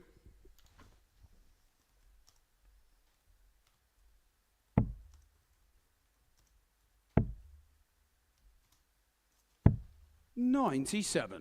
Bowie require 4. Game shot on the fourth leg. Bo Greaves. 16 darter in the end.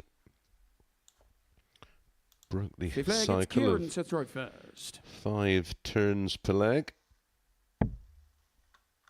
That's just a blip. 100.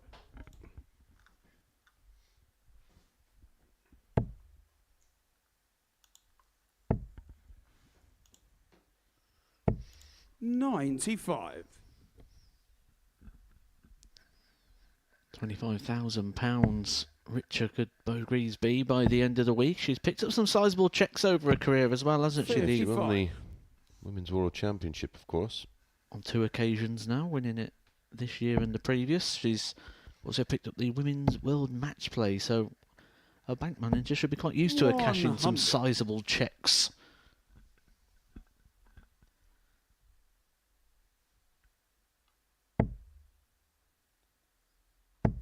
What did she receive for winning the Women's Worlds? 100. 10,000, I believe. So this will be her, if she wins it this week, this will be her highest cash. And I get the feeling she may be a little bit more 42. sensible with a £25,000 paycheck than I would have been at 20 years old. That'd have been blown straight on a car or a holiday and stuff. 140.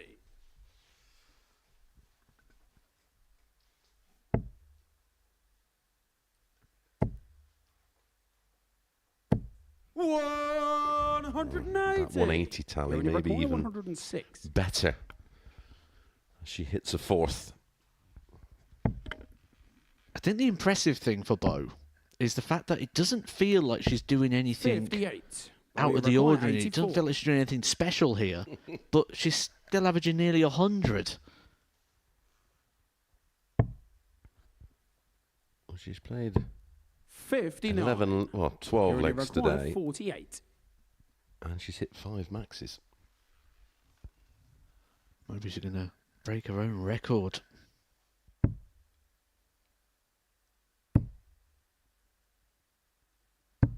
Game shot on the fifth leg. Kieran just showing the experience he's got. This is a guy who's been on the Pro Tour for many years. He's seen all this before. And he would have been hit by all this before.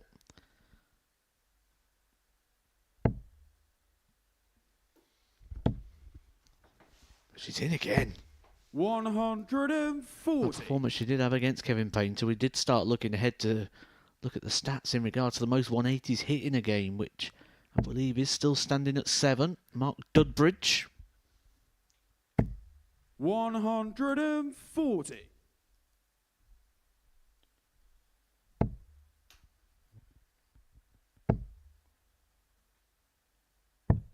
Yeah, 97. 140s for Tian is countered by the 4-0 column in terms of 180s.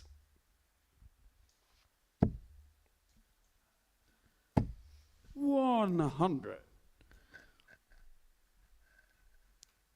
On a normal week, you'd say this is a really good performance here from Tian, who's just jabbing his way to opportunities, but he's up against such a big hitter here in Bo that you just need to mix it in there a little bit more with those big power scores. Well, what's encouraging for Tian is a massive jump in terms of level of performance from his opening game, but unfortunately for him, he's walking into a very strong Bo Greaves, 56. who prior to that term was averaging nearly a ton.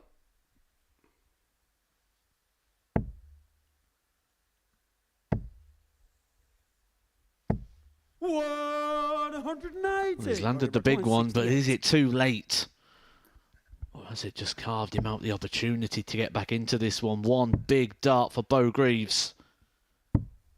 52. And now that big maximum for Tian could be a game changer.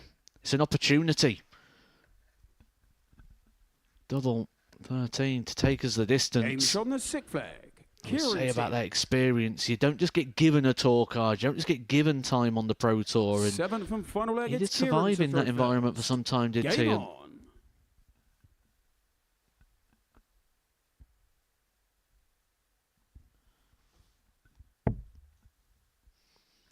But we said at the very, very start of this show, Bo is going to be 60. Hit hard and hit hard back. And we'll get to see those reactions. Some in the chat here about new players, and Ryan believes you. 60. It's also important as well to have a training schedule. Don't just throw at treble 20.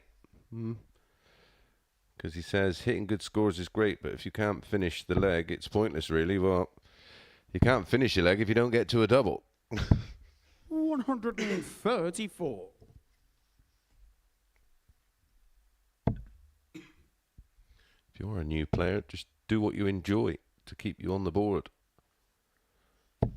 Worry 60. about routines a little bit later. Keep it fun and enjoyable. It is one of the rare sports where that sort of instant progression that people seek for is sort of really prominent. You don't tend to get that in other sports. You tend to have lots of time just playing junior and just enjoying it and being with your mates. But yeah, there is a thing with darts that 60. everyone just wants that instant feedback and reaction. But there may be a reaction happening here. Bo Greaves has yet to be beaten on that stage. She's won 13 on the spin. Maybe it's 60. Unlucky. Well, Tian there, not finding a treble is just give Bo a little bit of hope. 100. She's just got to stay in touch, stay close.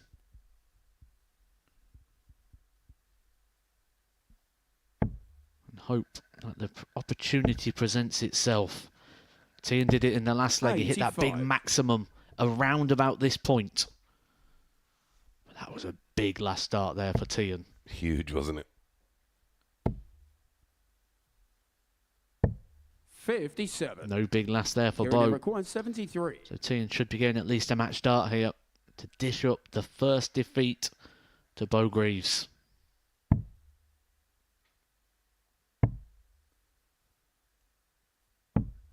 $53. Narrowly misses out, but well, this would be some way to win it. Needed 2 treble 19s in the ball. Tian was just peering over the shoulder there as he's having his drink of water, hoping to see that first start not in the treble. He just steadies himself into the shot. A little bit awkward there, a little bit of a kick. Game but there it is.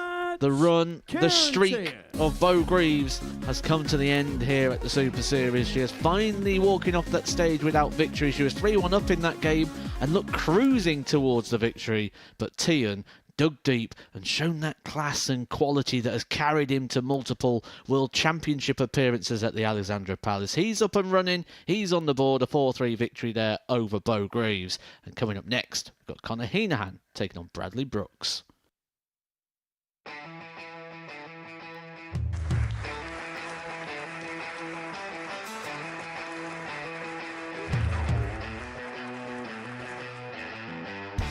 Hang on a minute. Wow! Oh my God! Well, that's £100 down the drain already. Itching to hit the 180. He's gone for the maximum.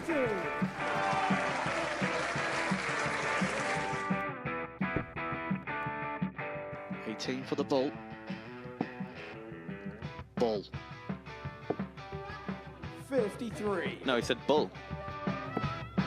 That's a great first start from Adam. Oh, look at this. He's going to leave Scape. Oh, can you believe it? That is unbelievable.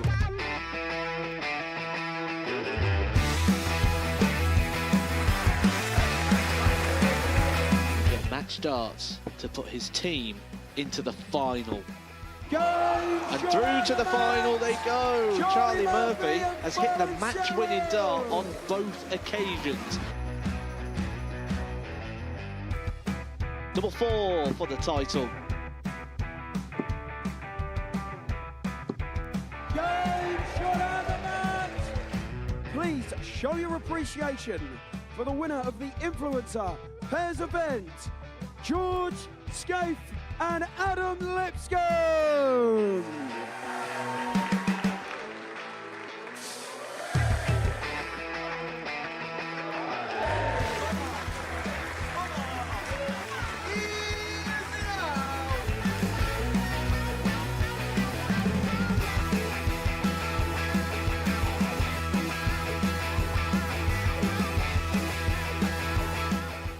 He seems to be out. That's what he is. Charlie Murphy. A couple more visits yet. We're not going to need that. Bosh. Pie Face is through. He gets And he's absolutely buzzing.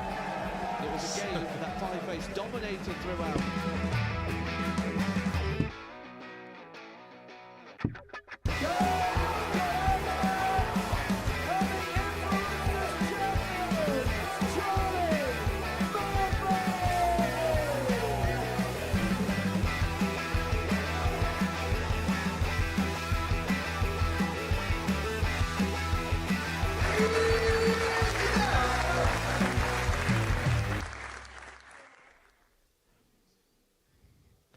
Well, I don't know about you, but I think this is going to be a close-run Group A on this Champions Week. Some really, really close encounters so far. 4 of them going the distance out of the 5. And the last one saw Bo Greaves, the favourite to win the week, let go a 3-1 lead against the long shot, the outsider, Hightower, Kieran Tian, pulling off the Great Escape and winning that one 4-3. No defeat, though, so far for either of these two players. Both of them won their opening encounters. Bradley Brooks beating Tian 4-1 with the most convincing victory of the day. And Conor Heenahan, well, he survived 5 match starts against Andy Davidson. So both looking to double their points tally. Whoever wins this will be top of the embryonic table. And talking you through every match today are Chris Mason and Matthew Edgar. Thank you, Chris. Yeah, the table reflecting your thoughts on this group. 5 players, all with just 1 win. Incredibly, Andreas Harrison, one of the 46 favourites for the week, is the only player after 2 matches to get a single point, Matt. And not just been the favourite for this week in regards 43. to when it's come round and the odds compilers have gone in on this. This has been someone who's been a favourite throughout this whole campaign. Every 50. week the conversation has been, is that a player who could stop Andreas Harrison in this campaign? And well, at the moment, everyone has been. 140.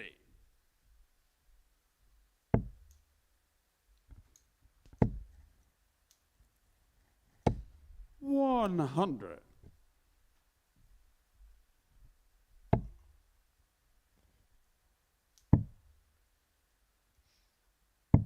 58. This match completes the second cycle of matches. All the players will have completed 2 games.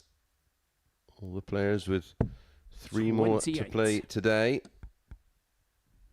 They will play a total of 15 matches in Group A over the course of today, tomorrow and Wednesday. 56. It'll be some relief to the player that wins this group to get that Thursday and Friday off, just to regroup and get ready for Saturday night. 100. Well, we're seeing many different sort of philosophies. It's all perspective. What do you prefer? There's no right or wrong.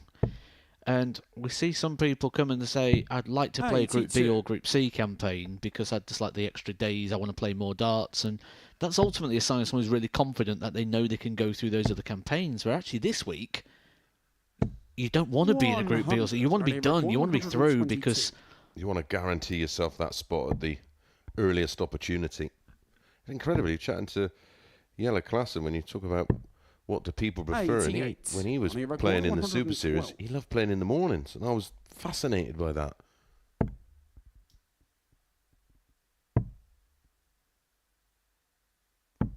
Game shot. Beautiful finish there for Conor Heenahan to give us our biggest checkout of the week so far. That will be beaten. I expect to see one of the big monsters going in there, but you can take top of the tree for the time being.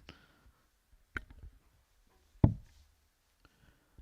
suppose Jelle Klassen is a player that's played a lot of time on the WDF or the old BDO system, and well, some of the start times of those are 9 a.m. They are very early starts, so maybe just very familiar with that type of format, and obviously growing up over in Holland, which went through its massive boom period in terms of entries. Again, 26. Those tournaments would have been starting very early, so maybe that's just a culture thing, because traditionally here in the UK we play our darts very late in the evening. Maybe it's just 58. He's grown up with that style of darts. Marcus Snapman in the chat. Morning from sunny Greece. Should be a good week. Well, good week for us and you by the sounds of it.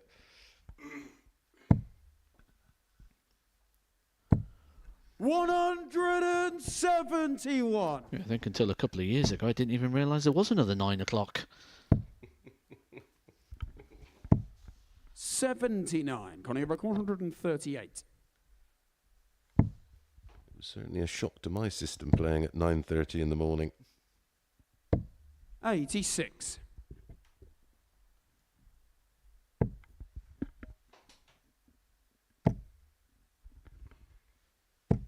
140. Connie required 52. For 2 zip. And control. Wow. He's playing loops. 12. Bradley required 98.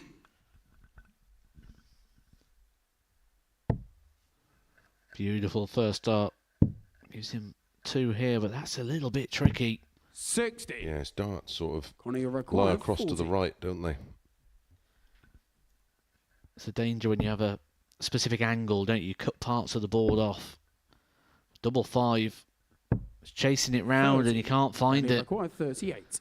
Edgy encounter from both. Contemplating splitting here. Not that way, though.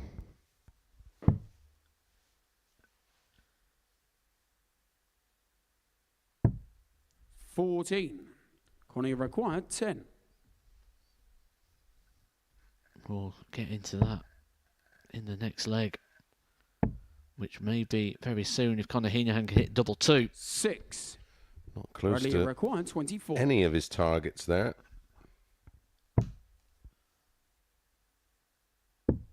Game shot in the second leg. Bradley Brooks. Well, the standard in this one so far, leaving a Delegates lot Connor to be throw desired. first.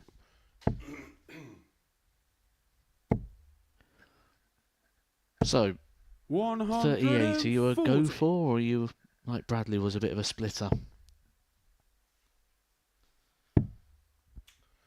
I think after having 2 darts 59. at it and not getting anywhere near, I'd have probably gone 6 for double 16.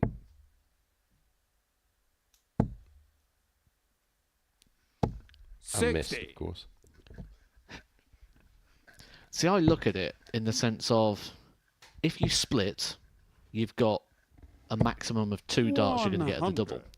Where if I go straight for the 19, I'm expecting to have a minimum of 2 darts, but I might get 3. Because if I go outside and inside, I've still had 2 darts. If I go inside and then 66. split and go up, I've still have 2 darts. So I think the problem is, if you're going to burn a dart, whether it be on purpose or not, 77. I think you've got to be really super aggressive on those kind of doubles that don't break down. Because the danger, if you do what he did and sort of put one in the area, you don't really want to attack it with dart 56. 2 because you know you're going to be inside. And it's one of those, I think it's down to the individual and how you mentally approach those kind of doubles. oh, absolutely. 95. I think most of this sport is very perspective because there's so many things that people will do and you can argue for or against. It's just purely personal choice and 42. preference. Bradley require 170. It's a bit like going through the... Oh, I was going to say, you said a biggie would be on its way. 105. The biggest of them all was going to go there. Yeah, a lot of it during practice routines in preparation for a big game. If I find I'm hitting a certain double with a lot of confidence, I'll probably use that double more than any in the match.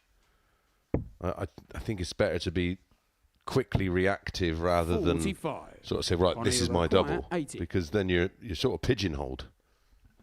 You have to be on the ball here, you feel.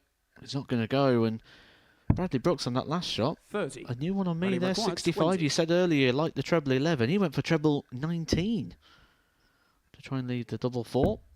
Obviously, people looking to come away from the 25 and the ball now. 50. I don't mind that because that's the second most 50. aimed for treble. So your likelihood is more of it in treble 19 than treble 11. Yep, makes perfect sense. Oh, and that is wayward. 18. You just sense Bradley a required 5. little bit of nerves. It is really edgy. It feels edgy, doesn't it? For Bradley, I just sense a lot of negativity, even in those moments of success. No score. Connie required 32.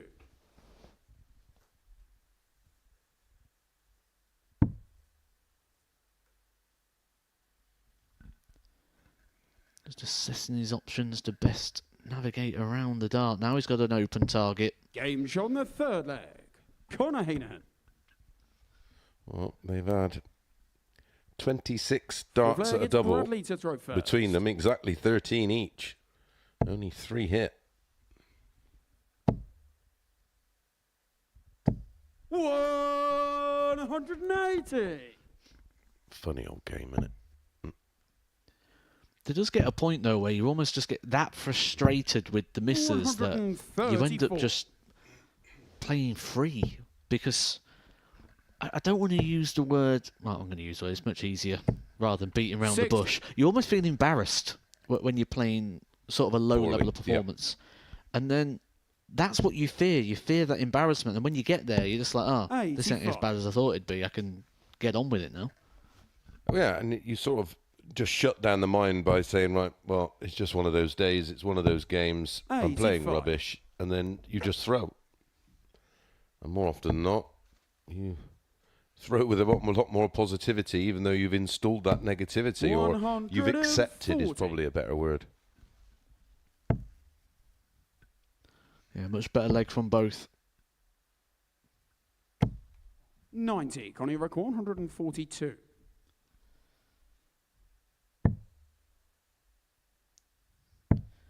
I guess it's not really been the scoring phase that's been the problem. 85. It's been the doubles. Bradley require 86. To get the 3 legs on the board so far, it's took the pair 26 darts. Game show on the 4th leg. That's the best leg in the match by an absolute mile. 5th leg, it's Connor to throw first. 7 visits in leg 1. 100. 8 and 9 visits in legs 2 and 3, and that was a 5-visit leg or 5-turn leg. 96. That's how quick it can turn around. The mentality can change. You've only really got to be good for 3 minutes or so in regards to the outperformance of your opponent, because a lot of the time you'll be cancelling each other out. There aren't too many variables when you're dealing with a Champions Week sort of lineup, because you expect your opponent to be like jousting with you with 100 scores back and forwards. You're only really outperforming them for about 5 or 6 shots. 171. For the second time in this match, Conor Heenahan finds the 9 count. Oh, well, that was a 9 count on the floor. Conor require 135. When you're just not full of confidence, that happens. And you remember those moments that hurt so much more. 95. You can just sort of laugh them off normally. Oh, it's a bit of bad fortune. But you tend to find when you're not feeling great, you feel like they're the ones that cost you. Conor required 40. Game shot on the 5th You always leg. go back to Conor Heenan. something that had happened similar in another match, and you go, oh, here we go again. Bradley to throw first. Well, after a very indifferent opening 3 legs, the last 2 have been outstanding. 15 darts from Books and a 41. 13 dart hold from Heenahan. Well, if we rewind the clock and just think of that moment, had that treble 19 stayed in the board and been retrieved, then Bradley Brooks would have been coming back for a shot of 94. Yeah, could have led to a dart at the ball. 140. Oliver, 2 times the game I've missed winning doubles for ads now. Take it up with YouTube. Or 139. you can pay to not see the ads, can't you?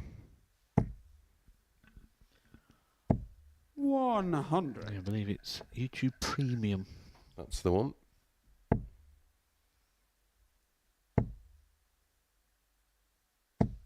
$85.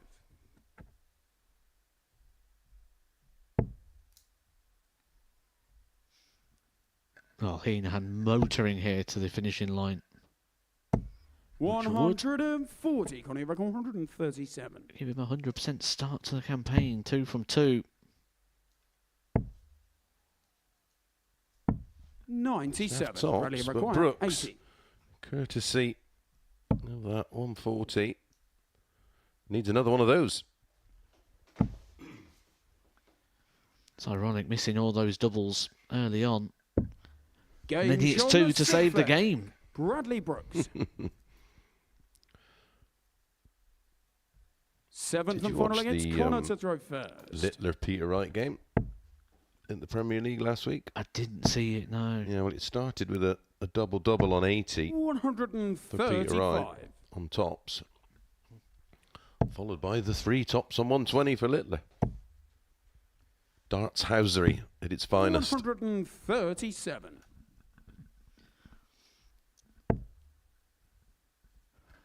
Renaming the shot. It used to be the Jose, didn't it? 3 tops. But that's the only other time I think I can recall 125. seeing it. Good morning, Llewellyn. Glad you're enjoying the action. 55.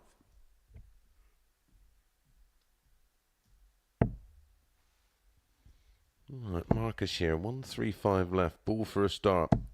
I'm a 95. 57 man myself. Line feels easier. Any thoughts? Depends if your opponent's on a shot. I don't think you can do anything 41. but Connie Rick, go for the ball 146. statistically and percentage-wise. Well, you get the bull and the 25, don't you? Which is the biggest target as a single shot. 114. You get the whole area to continue the shot. You miss the 57, the turn is over. 130. This game could be about to be over. Conor Heenahan, double 16 for the match. He's moved to the right, but it does feel inviting. Game shot And he of gets the over the match. line in the end. Conor Heenahan. It was a scrappy affair at the start of the match, but both players really sort of warmed into it there towards the back end, and they'll both be leaving the stage with plenty of positivity. With 13 games still to go, there is time on the side for Bradley Brooks, but Conor Heenahan steals a lead in the early goings at the top of the table, averaging the end of 84.45, saved the stats and gets the points. Coming up next, Andres Harrison takes on Kieran Teagan.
Welcome back, where Champions Week is 6 games deep and 40 of a possible 42 legs have been played so far. Look at that for close encounters. 5 of the first 6 games going the distance, 4-3.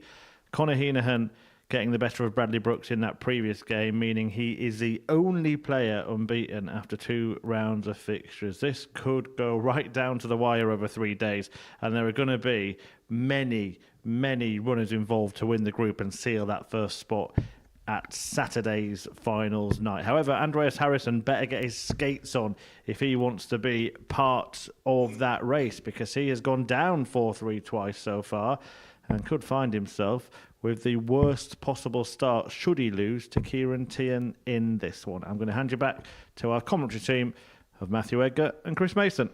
Thank you, Chris. Yeah, and incredibly, between bottom and top, it's only a 4-leg swing. That's how close this group is. But it is Heenahan, as Chris Murphy mentioned, currently on top of the table. And Kieran Tierney, Matt, should be full of beans here after ending a 13-match winning streak of Bo Greaves. It was how he did it as well that was more impressive for me, because Bo was playing well. She was 3-1 up. Tierney dug really deep. You go back to leg number 6 when he was just starting to lose touch and hit his first maximum of the game. The timing from Tierney was that of a player who has experience of dining at the top table. 95. And just to confirm, Marcus was on about after hitting the ball on 135, he likes to go 57-28, which makes absolute sense for a couple of reasons. One, it's the second most aimed for treble. And another, it's on that nice line up, isn't it? It's a nice adjustment from darts 2 to 3. 95. PDC Darts Daily. Morning, Chris and Matthew. Good morning. Sean Bennett. Morning to me and yourself, Matt. I'm all over Humphreys for the Premier League, and I think Bunting and Dimitri could have a run at the match play. Dimitri knows how to win it, that's for sure, and he's 121. a winner this year already. Controversially, of course. 65. He always has a good performance at Blackpool, doesn't he, Dimitri Vandenberg? We spoke about earlier on, when you come into venues and you feel good, maybe he gets out of the gardens. 139. Andres, you require 56. Quite possibly. Harrison here. He has had double trouble today, as he managed to iron that out in the practice room. 36. Well, they're not a million miles away. He gave the double 10 a second look.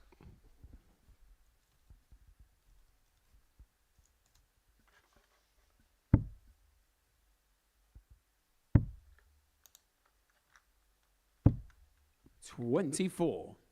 Andres, you require 20.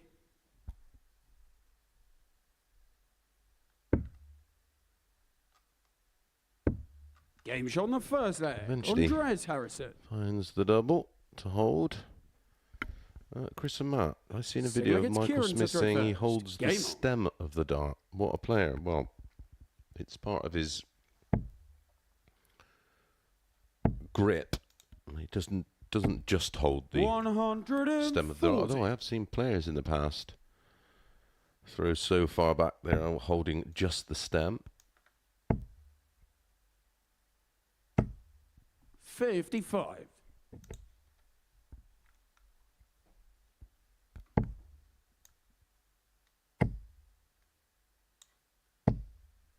$85.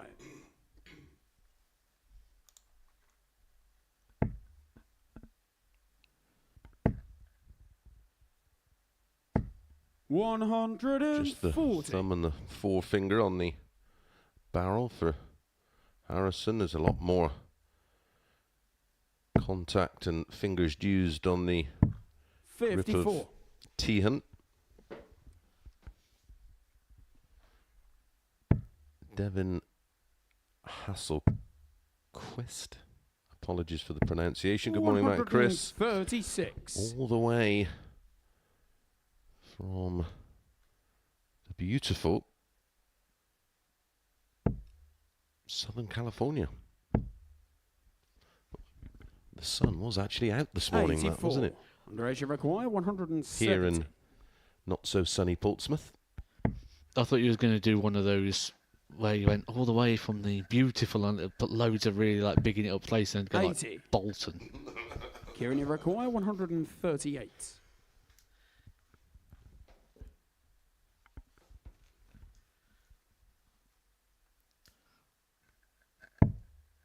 Harrison, very visible there that he's just a little bit frustrated at the moment with the game.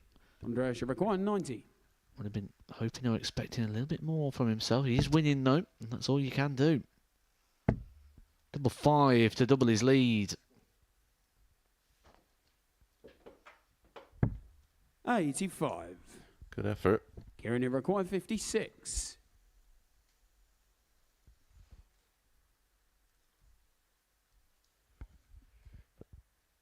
Yet again, Harrison with double trouble, just 1 from 5. Game shot on the second in leg 2, and Kieran Tehan punishes those missed opportunities to get an early break. To throw first. Doesn't need to break throw to win this match, but I'd certainly like to do it quicker than another 7-legger. 135. Jonathan Churchhouse. Morning, Chris and Matt. I still throw the darts you sent me as a birthday present many years ago, Mr. Mason. Don't you be starting rumours like that now. 85. Credibility to think about. Yeah, Aspinall does have a...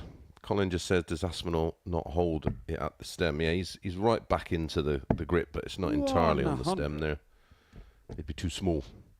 But if you look at the development of his dart, he's got a lot of grip now at the back end of the barrel for that very reason.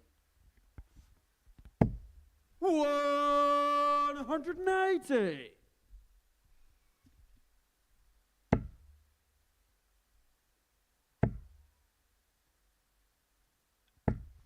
Been informed by Phil Bars, who's our director for the day, that he's gone to a smaller point now, and he's going to stick with them.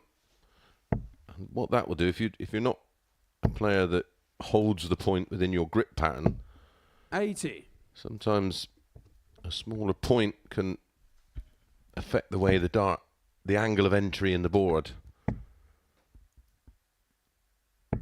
60. Kieran require 156.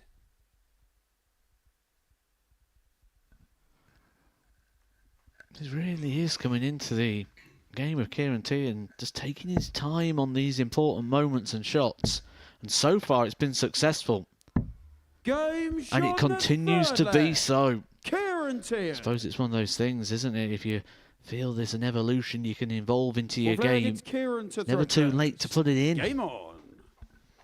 Paying dividends, and there's definitely a different approach, certainly that I have seen since returning to the Super Series. I worked that week that Tian won through to Champions Week, and there was definitely a change in approach. 100. I had some off-air chat with him. He says, I'm just applying myself more, I'm working harder. Well, that's what you get when you put the work in. 60. You'll get the rewards. World Cup of Darts on the horizon as well. Andreas Harrison, I was just looking to see if he'd be given an opportunity of representing Sweden, but at the moment that looks like it's going the way of Oscar Lukasiak and Jeffrey Deswan. De Graaf, what am I on about Deswan? De Graaf. 80. Llewellyn said, now retired from PDC at Modus Super Series Darts. Any thoughts on an over 65 senior Modus? Special week, I presume he means. Just a thought, I'd be willing. 95. I think we only get 6 hours transmission time a day. I think if we had an over 65s tournament that, well, find me 12 over 65-year-olds that could not just play to a certain level, but play the amount of darts required. 140. Certainly be surprised if you could find me 12.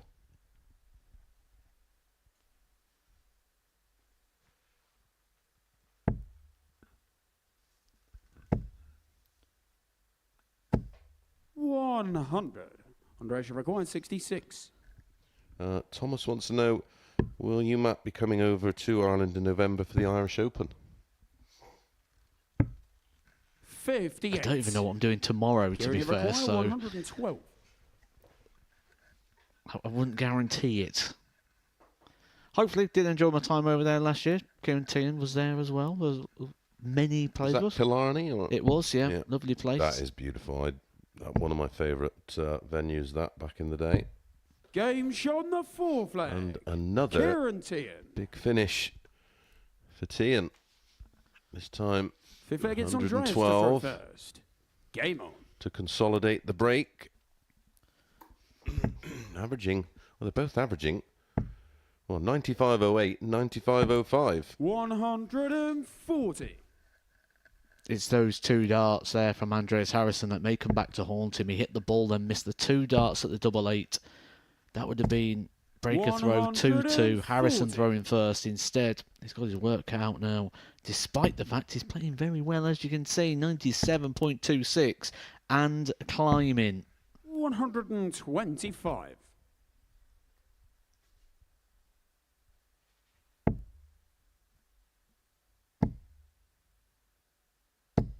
$140.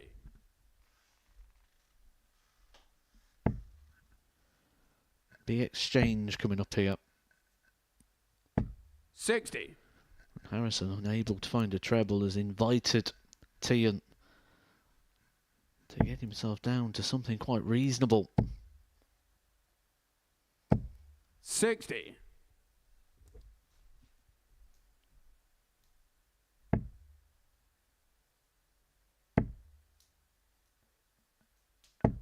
$100. Kieran require 161. Well, can he add 161 to 112 and 156?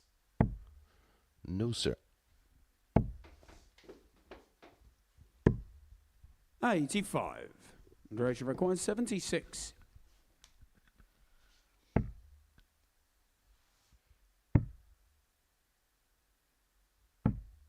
$56. So match opportunity here for Kieran Tian. requires 76. And that would put Harrison 3 games played, 3 defeats. The man who's been considered the favourite throughout this whole series. And Tian's going to get 2.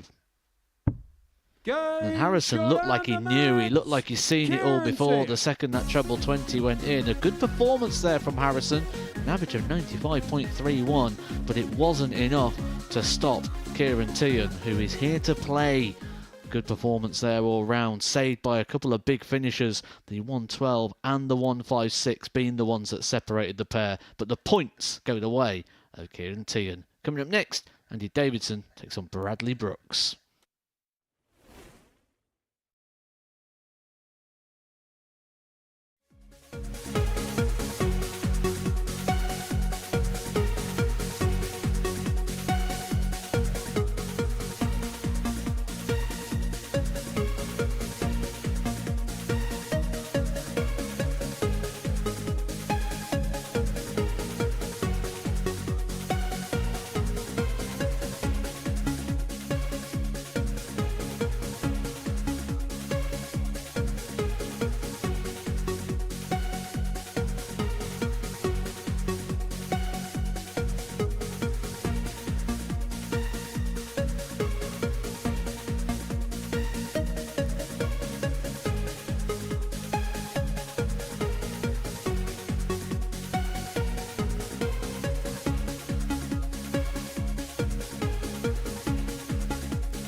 Welcome back to Champions Week here at the Modus Super Series, where the elder statesman in the group, Andreas Harrison, seems to be getting left behind. 3 defeats for the Swede, a bit of a shock start to proceedings for him.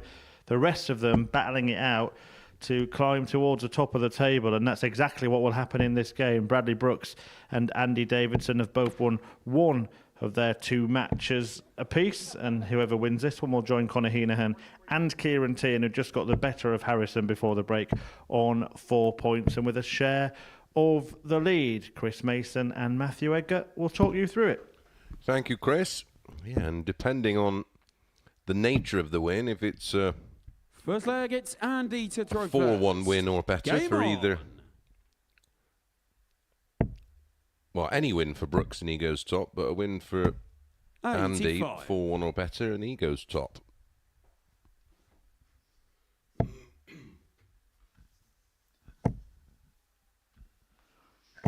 You just need to see something positive happen for Bradley Brooks. Even when he won that game earlier on today, he sort of walked off the stage shaking his head and didn't look too positive about things when he came off. And the results around the boards haven't been too good for Bradley Brooks. If we take a look at his form he's been having throughout the year. 140. He's been playing in the development tour, and the last campaign didn't reach beyond the last 16, but was going out quite early. Last 2, 5, 6. He was doing the same on the Challenge Tour as well when he played the last string of events there. Again, last 16, the best for Bradley Brooks, but a lot of early defeats. Last 1 to 8, last 2, 5, 6, last 2, 5, 6. And I think what happens there is your confidence just goes so down, so low that you almost feel like you can never dig yourself out. And that's what this format is so good for. You can rebuild. You've got that process to rebuild. 30. He's had a couple of darts, hasn't he, where it's not gone his way in regards to bounce outs. I'd be interested to see that one again, see if that actually hit the ball. 30. And he required 10. Game shot in the first leg. Andy Davidson.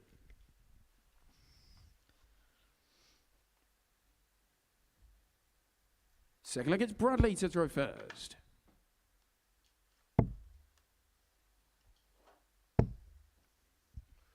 Fascinating tie to follow. Bo Greaves against Conor Heenahan. Interesting to see how 125. Bo bounces back. Well, it's something which he's never had to deal with so 60. far in regards to Super Series darts. Never been beaten up there on that stage until about half an hour ago. 56.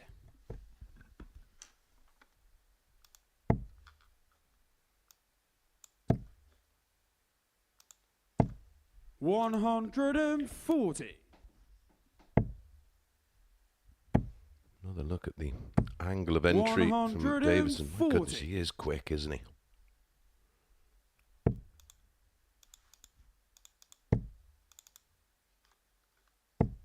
$95.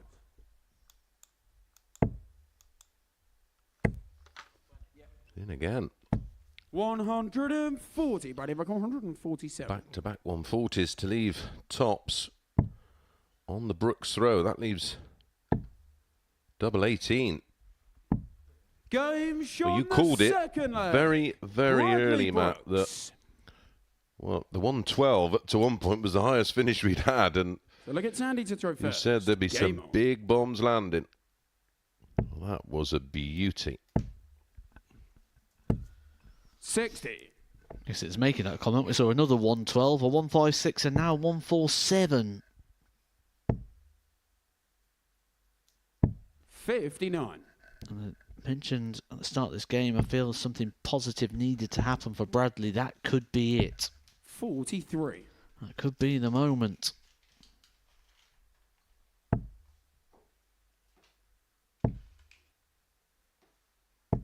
$95.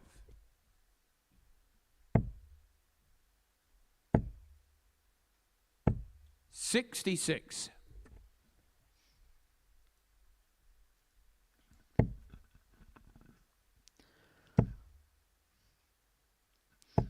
It almost feels weird that you look at the league table after 2 rounds of fixture. On a normal week you wouldn't, but on this, it becomes so important when you're expecting everyone to be beating everyone on a sort of similar level. The fact Heenahan's kept himself out the way of that at the moment, if he can do that again in the next one against Bo Greaves, those sort of gaps may be very, very hard to turn around on a week like this. 140. Yeah, with this level of play, like you say, it's hard to get back those points and try and close those gaps. 76. Bradley require 96. This should be easy.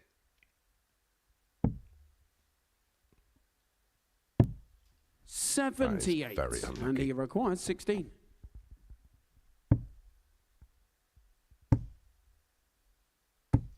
No score. Bradley require 18.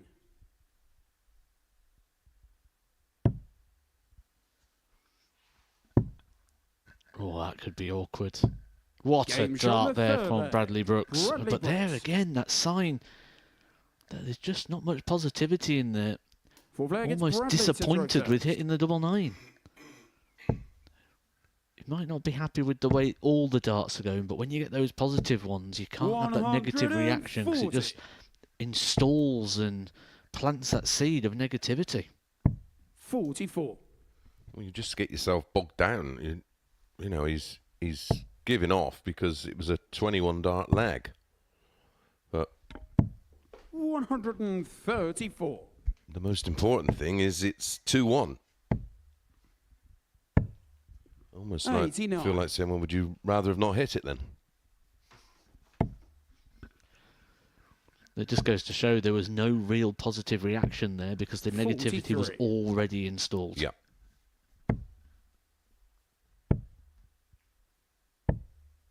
$45.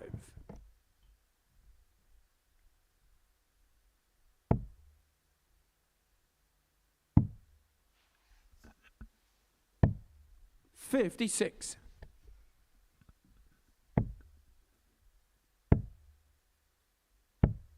$80. Bradley require 128.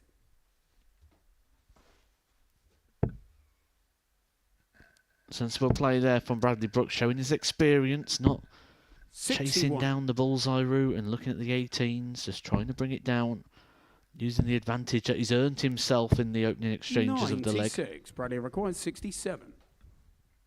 And if he can convert this lead into a win, it would be 47. And he requires 147. a seriously impressive start to his campaign. 119. Bradley required 20.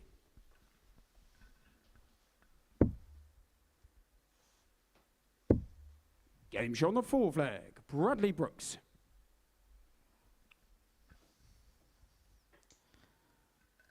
Fifth flag, it's Andy to throw first. Game on. Salesman 77. Brooks is a class above most of these players. 180. Sadly not true, Salesman 77. Statistically, 59. not in the top 3 of this group of 6. 100.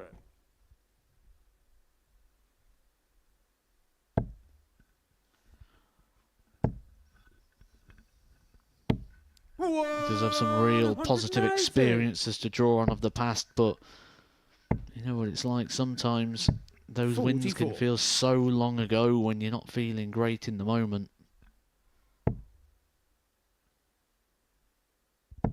Well, that's why the 92. mentality of, or the mental approach to sport is so prominent now in terms of sports psychology. Those couple of extra % can be the difference of winning and losing. Well, there isn't much in terms of percentage 40. between any of the And it players required really here 52. this week. It's a tightly contested field. 36. Bradley require 130. For the win. To do it in real style.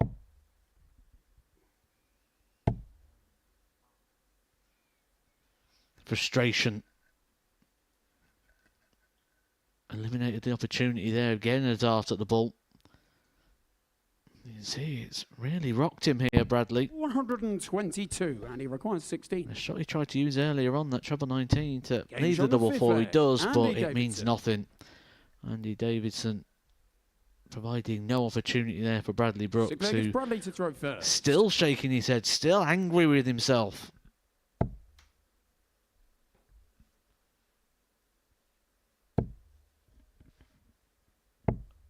$100.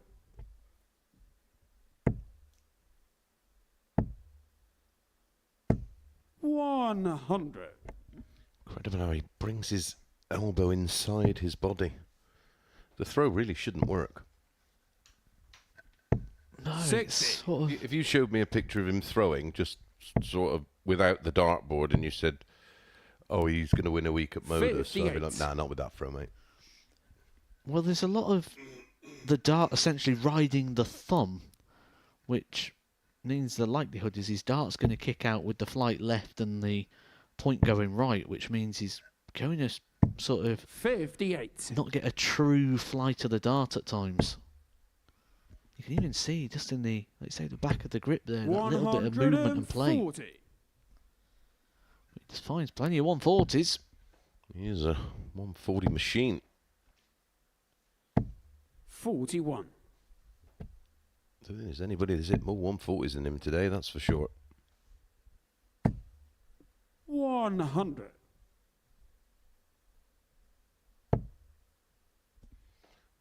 Gina Freshwater, is there a sports psychologist that specialises in darts? No, 100, and he sports reckons psychology, 103. you wouldn't need to specialise in, well, you specialise in sports psychology. You don't specialise in an actual 27. Bradley record 142. sport. That's not what they're working on. They're working on your mindset and your mental approach. 102. And he requires 76. Well, Andy will approach the hockey here knowing that this has to go, or Bradley Brooks may be about to pick up the victory. 36. One dart Bradley come and gone. require Is 40. that all he's going to get? Inviting. You just knew that one had to go there for Bradley Brooks, who says sorry to his opponent. Obviously feels that the game was not up to the required standard, but it was Bradley. The job is done, the points are on the board. And he can go now and try and seek out that positivity, because regardless of how he feels about it, he is well and truly in the running. He has played 3, he has won 2. He is joint top of the early table here. A 4-2 victory over Andy Davidson. Coming up next, can Bo Greaves bounce back when she takes on Connor Heenahan?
Champions Week continues here at the Modus Super Series, and Bo Greaves is back in action. Darts' leading lady, looking to stop Conor Heenahan having a perfect start to Champions Week. He's won both of his matches so far in Group A, and having seen Bo's go earlier on when she lost a 13-match winning streak at the hands of Kieran Tian, now it is Conor who is the player trying to defend an unbeaten record here on Champions Week. Win this, and he goes outright top of the table on 6 points.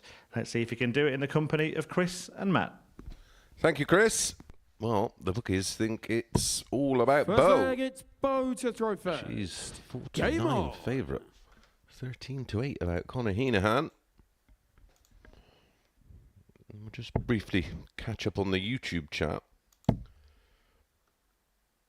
I think people 60. People confuse sort of knowledge and wisdom that can be handed down to potentially new players or 100. current players. Certain elements of that are very true, but you've got a degree in sports science, haven't you, Matt? And it's a lot different to my opinion. We were just discussing something I used to be an advocate for and teaching or encouraging young players, and that was to, well, how do I hold the dart? And I always say, well, maybe hold it how you hold your pen. 180. But a while ago, Matt explained to me, and we were just revisiting that conversation, that, well, the way you hold a pen is not to let go of it and to control, yet throwing a dart is all about having a grip that can come out of the hand and the hand open quick enough because it's being held 61. to release, not to hold on to.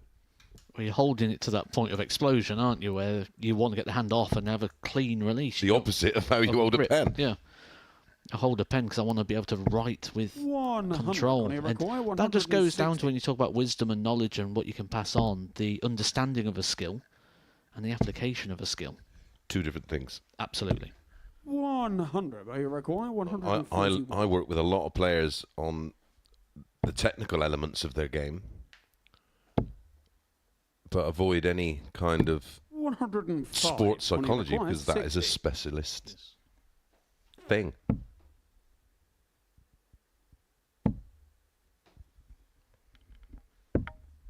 $50. Oh, you require 36.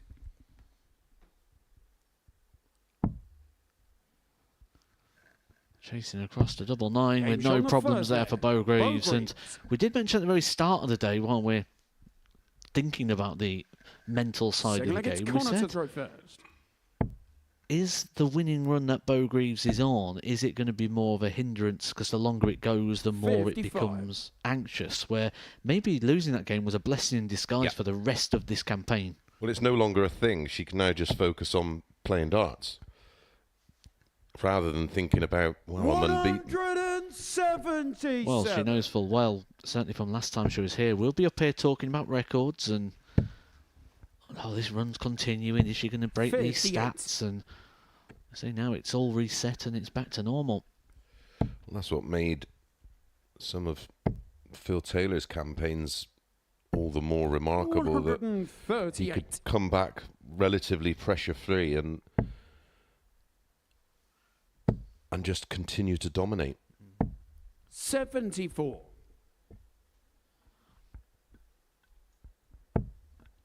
That's when you know it's just a mental state, isn't it? Because I'm going to be honest, I don't think I'd have found that drive 121. and desire when I've got a few mil in the bank. Well, yeah, that was even more fascinating. I can remember him. I remember being with him when he won his 10th world title. And I'm 44. like, Well, you require 65. "Oh, what are you doing next week?" He said, I think it's one of the times when it finished on a Sunday. He said, I'm practicing tomorrow. I was Game like, shot on the second I'd be leg. off to the Bo Caribbean Greaves. for a month, mate. Third leg, it's Bo to throw first. I've got a Game feeling on. after that month you wouldn't have been coming back, are you? You'd No. been somewhere else. Yeah, his desire is unrivaled and unmatched. 100.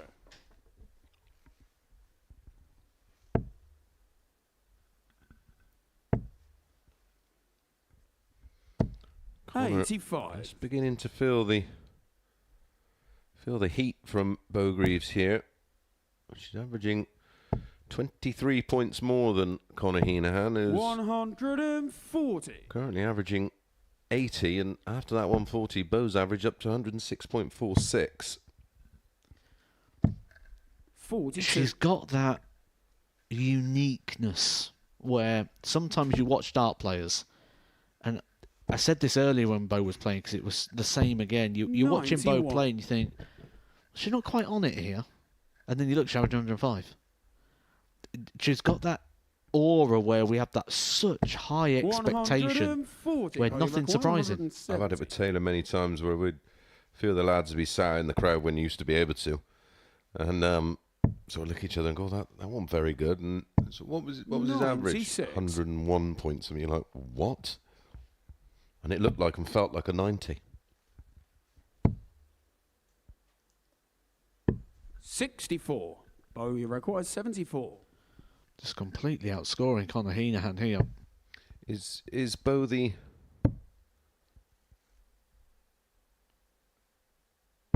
best Game female shown player the you've third ever leg. seen? Bo Greaves. I think that's a really hard question Full leg, to it's Conor answer to throw first. because the answer could be yes, but I haven't seen it for long enough to justify saying 60. yes. I've also grew up in an area where Trina Gulliver was very prominent, and 96. I've seen Trina play these levels and for long periods. I think Bo's got potential, and I do think if we have this conversation in 5 years, 10 years 44. time, the answer's going to be an easy yes. But it's just one of those things at the moment where it's just not been long enough to put her above people like a Trina 81. who did 10 world titles. Yeah. Yeah, fair point.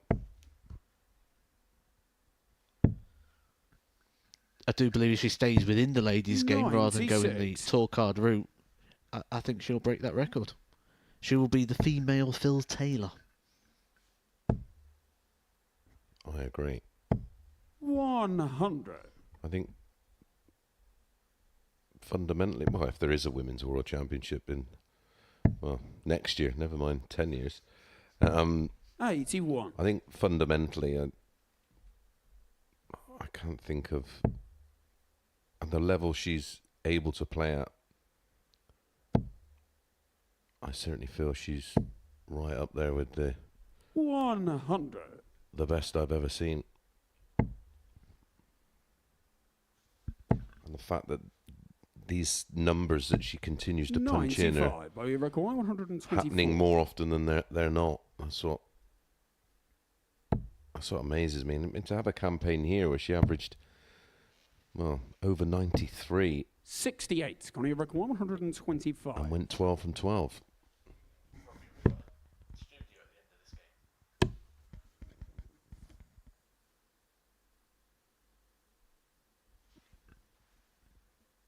$85. Bo, your record 56. Well, this will be some way to bounce back straight back with a 4-0 victory. Game show. That is exactly Bo what Bo Greaves. does. And, well, Conor Heenahan was 2 from 2 prior to that. And yet again, the bookies get it right. And look at the average, 96.97, 50% on the doubles. And takes care of Heenahan 4-0. And Bo Greaves jumps up to P2 on 4 points only behind. Well, actually, her numbers are identical with Bradley Brooks. 4 points, plus 4 in the leg difference. Legs 1, 11. So she is joint top of the table. When we come back after a short break and a quick chat with Matt and Murph, we will be seeing Kieran Tian against Andy Davidson.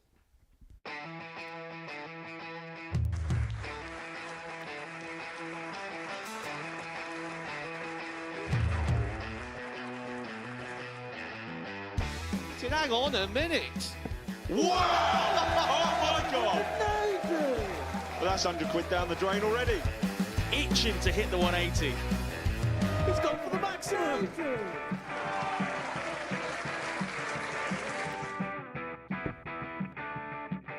18 for the bull. Bull. 53. No, he said bull. That's a great first start from Adam. Oh, look at this. He's going to leave Scaife. Oh, can you believe it? That is unbelievable.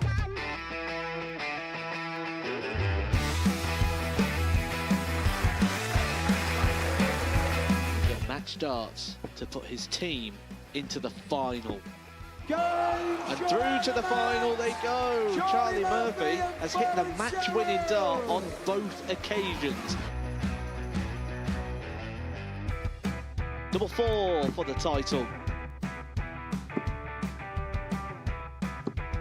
Game shot out the match. Please show your appreciation for the winner of the Influencer Pairs event, George Scaife and Adam Lipscomb.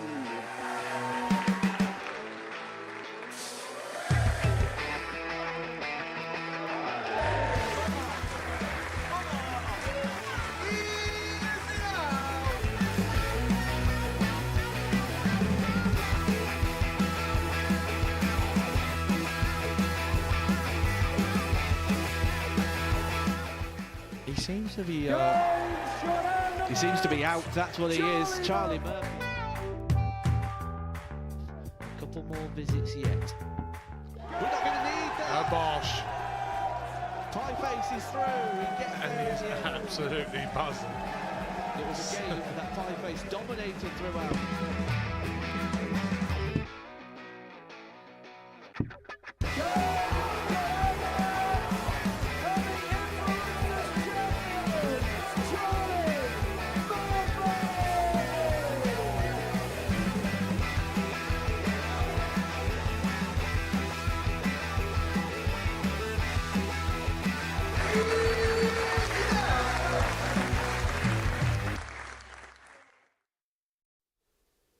Hello again, welcome back to Champions Week here at the Super Series. Matt, what do you make of what you've seen so far? It's been a good day, hasn't it, so far? And I like the fact that they're all beating each other as well. It means there's a bit of jeopardy in there, means there's panic, means no one's sort of running away. And now it's going to be one of those sort of atmospheres down there now where they're all going to keep looking around, they're all going to be watching the screen. I think this is going to go beyond what they're going to feel in their own capabilities, and that's going to make for some edgy moments. Yeah, if we take a look at the results from today, early on, there was a lot of close matches, weren't there? Until the last round of fixtures, really. All but one went 4-3. It's what you expect, though, isn't it, on Champions Week? And I expect to see this not just at the start of today, but we'll get the end of the day, we'll get tomorrow, Wednesday, all the way through to the final on Saturday, because they're all winners. Everyone here will believe they should be the favourite, and they're going to be the person picking up this trophy at the end. Yeah, a few players fighting out at the top of the table. Really too early to tell anything from that. But let's talk about some of them. Bo Greaves, who, I mean, you and Chris both kind of said once she gets that defeat out of the way, then she might relax. Comes back, wins 4-0. It was a blessing in disguise, really. And normally you wouldn't say losing a game is a bit of a benefit, but we were talking about records. We always do. When someone gets that close to something as special as what Bo did when she was here last time, she comes here on that continuation. Of course, we're looking at the record books in terms of the winning runs and everything that comes with it. So that conversation's changed now. The conversation is, can she break records in this venue and can she be a trendsetter in that sense? It now goes to, can she win Group A? And that's what she was doing last time she was here. She was here to try and win darts matches, not break records. She's back in that mode again now. And another player who's kind of piqued your interest in comms, Bradley Brooks, because he is tied at the top, but you wouldn't know it from his demeanour. Yeah, don't read too much into the body language of Bradley Brooks because he's constantly beating himself up. He doesn't look happy. He doesn't look confident. The results away from this arena haven't been good, but he's here and he's in with a chance. And he's still in with a chance now, and he's got to take stock of what's going well. The fact he's getting those results and think, well, when my performance does get to where I want it to be, then I could potentially run away with this group. But the more he gets on his own back, the more likely is it going to go the other way. Yep, as I said, tied at the top of the table with Bo Greaves and Kieran Tierney and Conor Heenahan. Andy Davidson with 1 win. Andreas Harrison, no victories yet. That's a surprise, isn't it? Absolutely. He's the person who we all thought was going to be the man to pick up this series, and he still can. There's a long way to go. We're 3 games into a long week here on Champions Week where there's going to be lots of twists and turns, but the longer this goes, you can't win a Group A on day 1, but you can be out of the running, and he's in danger of playing for places here. Now, I did say at the start of the show that I'd let you see everyone before I asked you for a prediction. So now you've seen the 6 in Group A. Which one of them, in your view, is most likely to get their hands on this trophy? I think you can't look any further than Bo. She's looked solid. She's looked composed. Yes, she was 3-1 up and lost the game, but that was more down to Tian's brilliance rather than her own negativity. The reaction to losing, a lot of people, they've walked off the stage looking disappointed or trying to laugh it off. Bo walked up with her head down, came back up a better version of herself. So all the qualities are there, and if someone's going to win it from this group, I've got to stick with Bo. Well, there will be a new name etched on the silverware, but there is one player who's got his name on the trophy twice. Everyone knows. Everyone knows we're watching something special. This is going to happen. Just when? When is it going to happen? Didn't take long. If we can't enjoy and get carried away by what he's achieving right now, what is the point? I actually thought at one point, this is going to be a world record. This is going to smash any record. You don't get many finals with averages like that in. Probably the best performance in a final I've ever refereed. We did lower the age limit for Luke Littler. I'm fascinated with the whole Luke Littler situation. The Littler effect is taking effect. Of that, there's no doubt. I guess Luke, bless him, was a test case for us. Champions Week, which he won twice here at the Super Series, and of course on the week where he is pursuing Premier League glory. But back to this Champions Week, Kieran Tierney has turned things around after a sluggish start in his opener, and Andy Davidson, well, he was brilliant, wasn't he, on that week? He emerged from nowhere, the Scotsman, and he has played pretty well today. The speedster in action again, looking for his second victory. Time to hand you back then to Matthew Edgar, who's rejoined Chris Mason. Thank you, Chris. Yes, and don't forget that Premier League finals is Thursday, and it's Kieran to throw first. Well, a treble delight of tungsten on Thursday. We will be starting Group C in the afternoon, and then when we come off air a couple of hours later, the Premier League will start, and then when the Premier League finishes, you can tune into the start of Group B. What a day for a darts fan. Remember the days when you used to have to wait pretty much a whole year to watch darts on the telly again? Yeah, I can. I certainly can. That's why I had VHS, so I could watch all the old stuff back. And is it a coincidence that it is Champions Week, somewhere where Luke had so much success 140. it's the same week that he's playing in the Premier League finals? Maybe there's an omen in there somewhere. I do get the same sort of vibes when you're watching Bo Greaves that we had last year. Yeah, agreed. Absolutely agreed. 78. And he was dominant like Bo in his process through to 2 of the 3 Champions Weeks he competed in. 40. He lost in the semi-final, didn't he, in the 3rd Champions Week? Yeah, the 3rd champion. Yeah. It was Bieletsky, wasn't it? It was, yeah.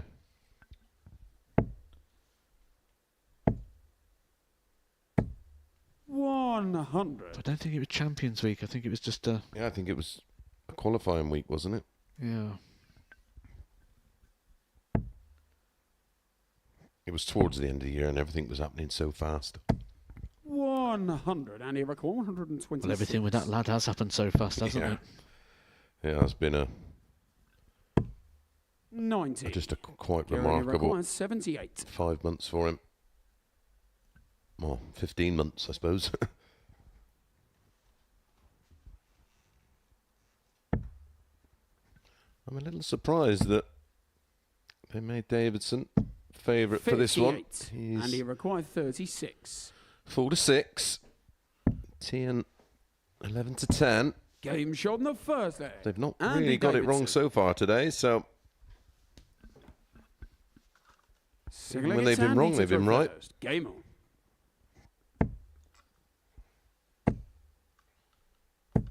$140.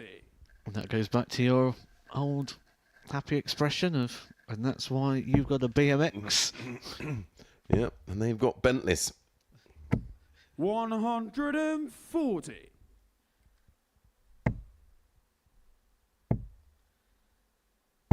$82.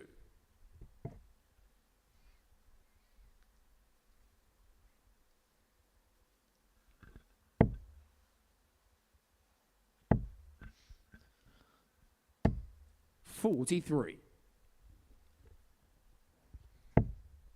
Just the one win so far today for 140. Andy Davidson. I feel like he's played better than just the one win, if you get me. Yeah, fair comment. He did just miss out by one leg in the opening game. 39. But Tian did that. Here's Bo Greaves when he looked like he was losing touch, found a big maximum, 99. but Here in on this your record, occasion he's going to need to back it up 138. with the Humphreys.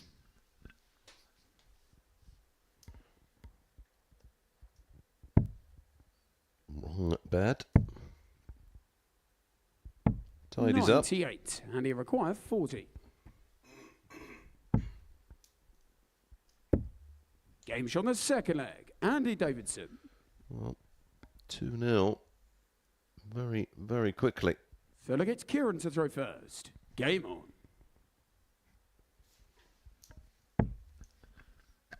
There's one characteristic here that I'm noticing with Andy Davidson, and that's when 100. he starts playing well, he starts feeling it. Not only does he throw the darts fast, but he starts moving around the stage quick. He takes lots of little 140. steps very quickly.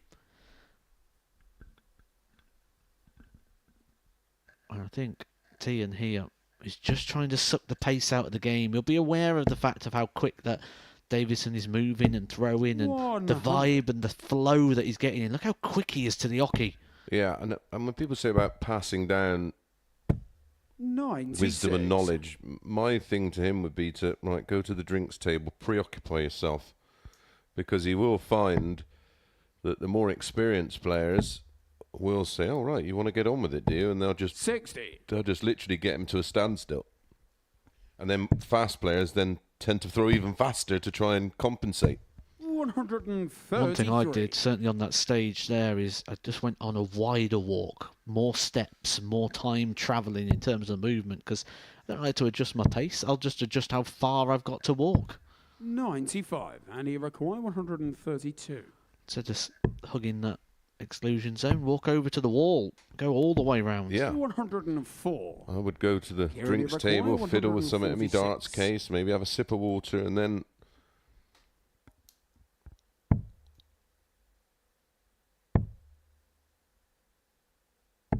you'd almost 96. approaching the And he hockey as they're requires throwing their 28. third and final dart.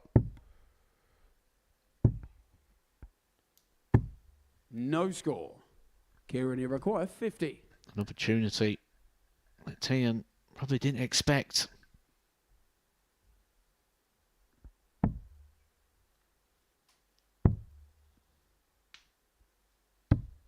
$34. And had to burn a And he dart, only got the required one dart of the 28. double in the end, and he needed more.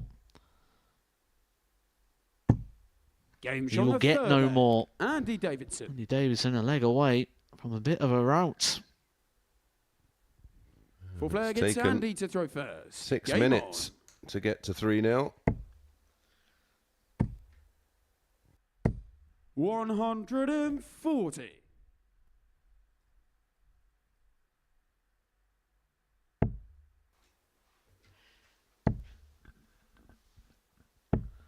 $41. Again, the eye draws to those 140s. 5-1 in favour of Andy 58. Davidson. You want to take him on the old scoring game. You know, one where you get 1 point for a ton, 2 for a 140. 98. We used to play that at county, first to 11. 95.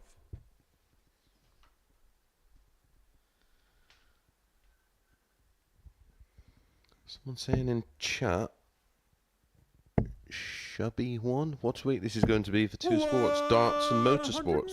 What's happening in the world of motorsport? As Tian lands a max, might not be enough. 83. Well, let's change things.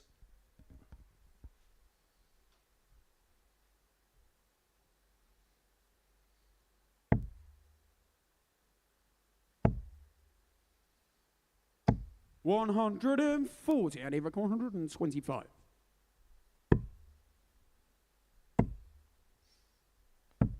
What a way that would have been to win the game and get some more points on the board. But Tian, this now is must-hit territory. It would be one of the breaks, a throw back that he would need. Loads of space at the bottom of the bed, and he just comes under the dart. A great finish there for Tian. Yeah, big dart, wasn't it? Fifth air gets Kieran to throw. Sometimes they are the most important shots. We can pick out things like the 147 that Bradley Brooks has done, or the 156 that Tian did earlier on. They're nice, but sometimes those 42s in the context are bigger. Absolutely. 58.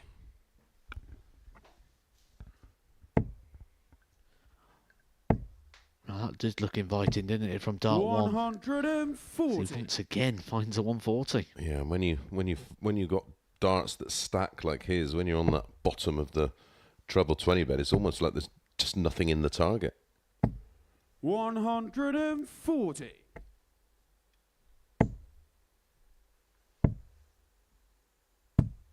$98. Oh, it's the Monaco Grand Prix this week.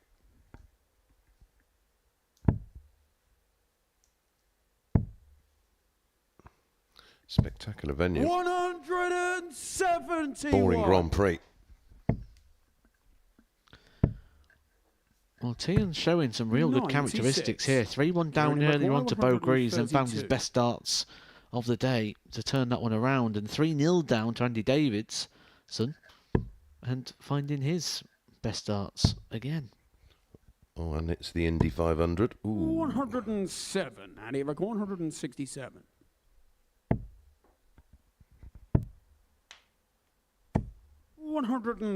Beautiful setup play there. These are double after 12. That's all you can do a lot of the time against the throw, and then just hope you get the chance. Tian taking his time, using it wisely. Double 8. One more chance. Double 4. 17. And that could be 28. That. I mean, he's in terms of levels, he was backing up the performance or the level of play that he had a little earlier, but Andy Davidson, he bounces back with a very impressive 4-1 win, an average of 98.09. His winning legs in that contest, 17, 14, 14 and 13. And again, a barrage of 140s. If he raises his finishing stats, he'll be well over the ton there, but an important win, and he's up into P3 when we come back. Conor Heenahan faces the pointless Andreas Harrison.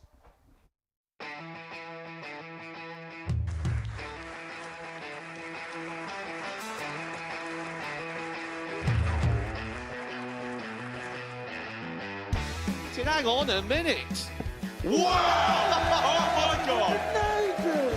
Well, that's £100 down the drain already. Itching to hit the 180. He's gone for the maximum.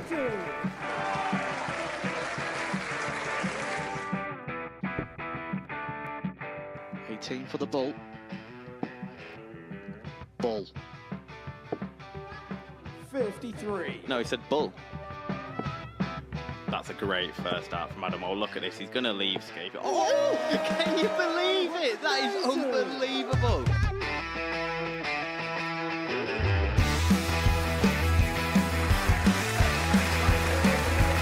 Get match darts to put his team into the final. And through to the final they go. Charlie Murphy has hit the match-winning dart on both occasions. Double 4 for the title. Game shot out of the mat. Please show your appreciation for the winner of the Influencer Pairs event, George Scaife and Adam Lipscomb.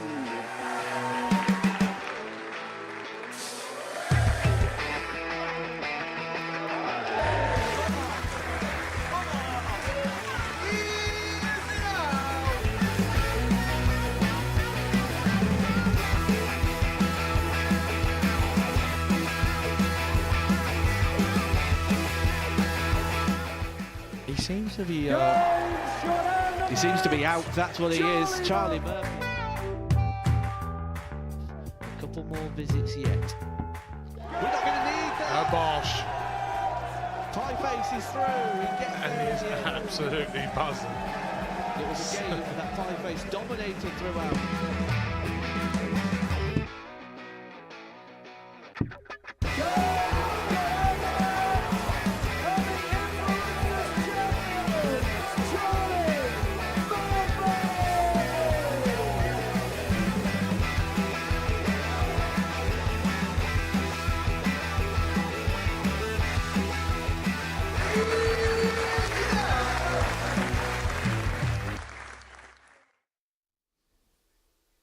Well, it could not be closer between the vast majority of the field in Group A on Champions Week. Super Series 7, Conor Heenan in 5th place is tied at the top of the table with Bradley Brooks, Bo Greaves, Andy Davidson and Kieran Tierney. They say that it's lonely at the top, but it's actually quite lonely at the bottom. Andreas Harrison still to get off the mark and hoping to change that here in a match against Conor Heenan.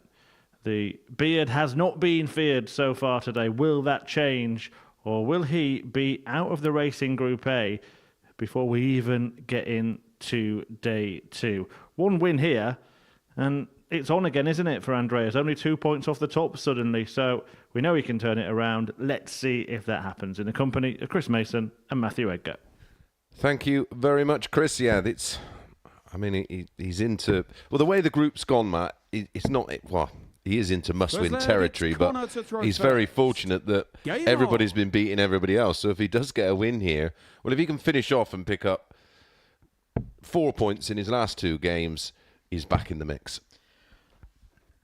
I think that's a good thing with Champions Week, because you know that the rest of the field are going to beat each other. There's not going to be anyone that sort of dominates it like we've seen in recent weeks. Players like Ron Muhlenkamp, who won 20 out of 20 points, and that's not the first time we've seen it this series either. We've seen that a few times where players have won the first 10 and it's pretty much over after 2 days. Bo Greaves will be back in action in our next game, and she'll be back in action next week, of course. That's traditional now after a Champions Week. We do have a special week. The last one was the double trouble week, the double start week, and next week, it is Women's Week, so some of the players involved: Fallon Sherritt, Bo Greaves, Trina Gulliver, Rhiannon Sullivan, Katie Sheldon, an exciting player, Vicky Proom, Lorraine Hyde, Lorraine Winstanley, Natalie Gilbert, Dita Hebman, and Laura Turner. And 60. Well, I'm going to ask you to help me out here, Matt. How do you think you pronounce Kersey's Vinakainen, is it? I'd say Vinakainen. Apologies, Kersey, if I've made an absolute mess of that one. So, 12 ladies in action next week. Good luck to 97. each and every one of you. I hope you enjoy the opportunity. Another one of those leaves tops. Wowzers. Game shot in the first leg. Well, Conor Heenan. my colleague and friend Matt Edgar promised us some big outs. Well, it's Andreas to throw first. Good to your word. Game on. Matt, we've had loads of them since you mentioned it. Always going to be the case, isn't it? When you put all these big hitters together and those shots become almost 85. essential in a week like this, rather than something that's just nice. What have we had since you mentioned it? A couple of 112s, a 152, a 147, a 160, 80. a 156 have we had? Tian hit the 156, yeah. Right, now, we haven't had any 9 darters, but they will come. 180. You can follow all the action, as always, on the Modus Super Series YouTube channel or your chosen bookmaker app, and thousands of you watch via your betting apps. Action gets underway 9:30 Monday morning. By that time, of course, we've crowned our 60. Series 7 champion. And do use the YouTube chat to let us know what you would like to see 59. as a specials week. I think that could be really interesting. Yes, get involved. Let us know. It's interactive. It's live. We'll endeavour to answer any of your questions as well, of course, to myself or Matt Edgar. But yeah, let us know. What would you want to see as a specials week? We've already had the double start week, so don't worry about that one. We've now going to have the women's week next week. 92. So what else would you like to see? What would you like to see, Matt? I've got a great concept. I'll let you know in the next leg, because I've got a feeling Conor Heenan's going to take this 170, which could be the greatest clip of the week. 170. It's on. See almost the relief from Harrison after he's seen the first start go in. Must be feeling like just leave me alone. Game shot on the second leg. And he levels things. Harrison. Okay, so mine might be slightly biased because I've been trying to figure out a week that I might be able to win. And what I'm going for is I'm going for 81. an Edgar week. Anyone who's got Edgar in their name is allowed to play. And there are a couple out there. Is there? Yeah, there's a few out there. And there are other Matthew Edgars out there as well, because they get in contact with me via social media. I had another idea that after watching the influencer event, as you are, as well as a dart player and a commentator, you're also an 57. influencer. So I think you could win that influencer week after watching what I saw on that Sunday.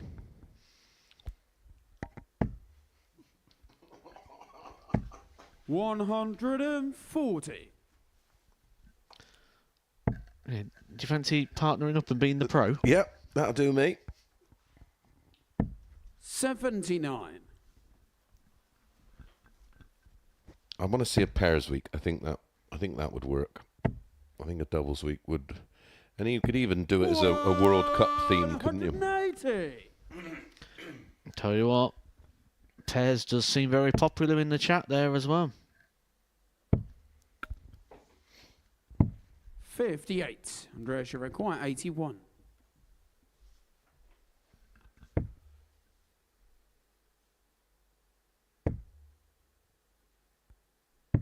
$41.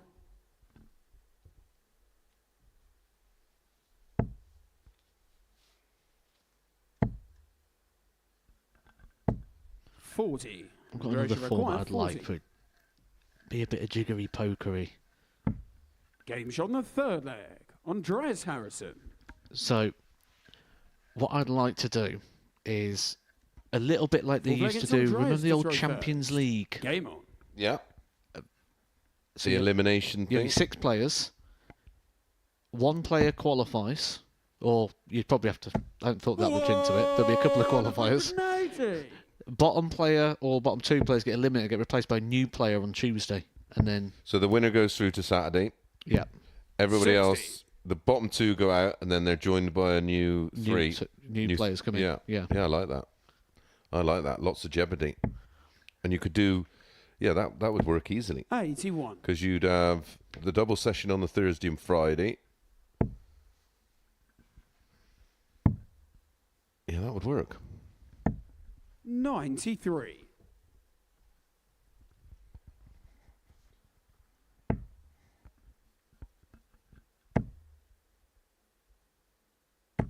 $140. So I would. This is how I would do it. So you have the 1 winner Monday, 1 winner Tuesday, 1 winner Wednesday, 2 winners on a Thursday, 2 on a Friday, and it would be the 94. best player that hasn't qualified on averages or points or something like that. And then you'd have a quarter-final, semi-final, and final over a longer format on a Saturday night. Game shot on the fourth leg. Andreas Harrison. Well, If that was the case, Andreas Harrison would have been in danger of getting eliminated if it was that format today. But he's digging in deep here, and he's putting a nice finish there. Another 3-figure. He's flying at the minute, 103 average. It was 86. only a matter of time, you felt.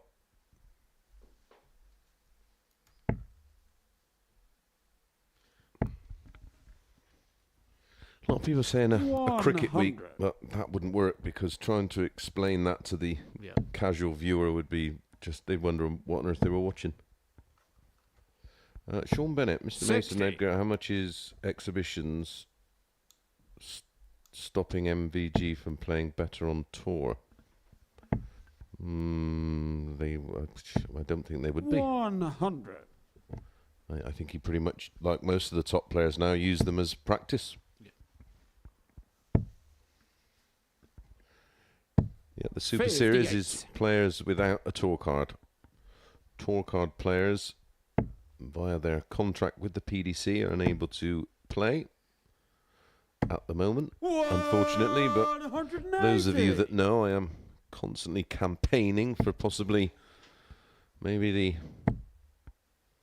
players ranked, I don't know, 65 to 128 to be allowed to play.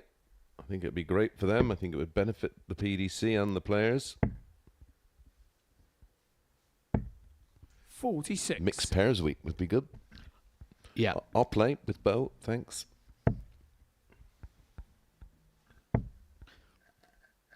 I was 40. hoping to play with Bo myself, actually. 75. I'll spin you for it. Game shot and the Well, that is why Andreas Harrison was considered to be one of the favourites to win this week. It hasn't been going his way across his first couple of fixtures. However, he has now arrived here at Champions Week. The average of the week so far, 102.65. A great performance there. The only chance Conor Heenan had was at the big finishers. He only had one dart at the double and used it well to take out the 160. But Andreas Harrison is up and running. He's on the board. And coming up next, Bradley Brooks takes on Bo Greaves.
Welcome back to the Modus Super Series, where two kind of child prodigies are on the stage at the moment, both now seasoned stars, still in their fledgling years. Bradley Brooks, former world youth champion.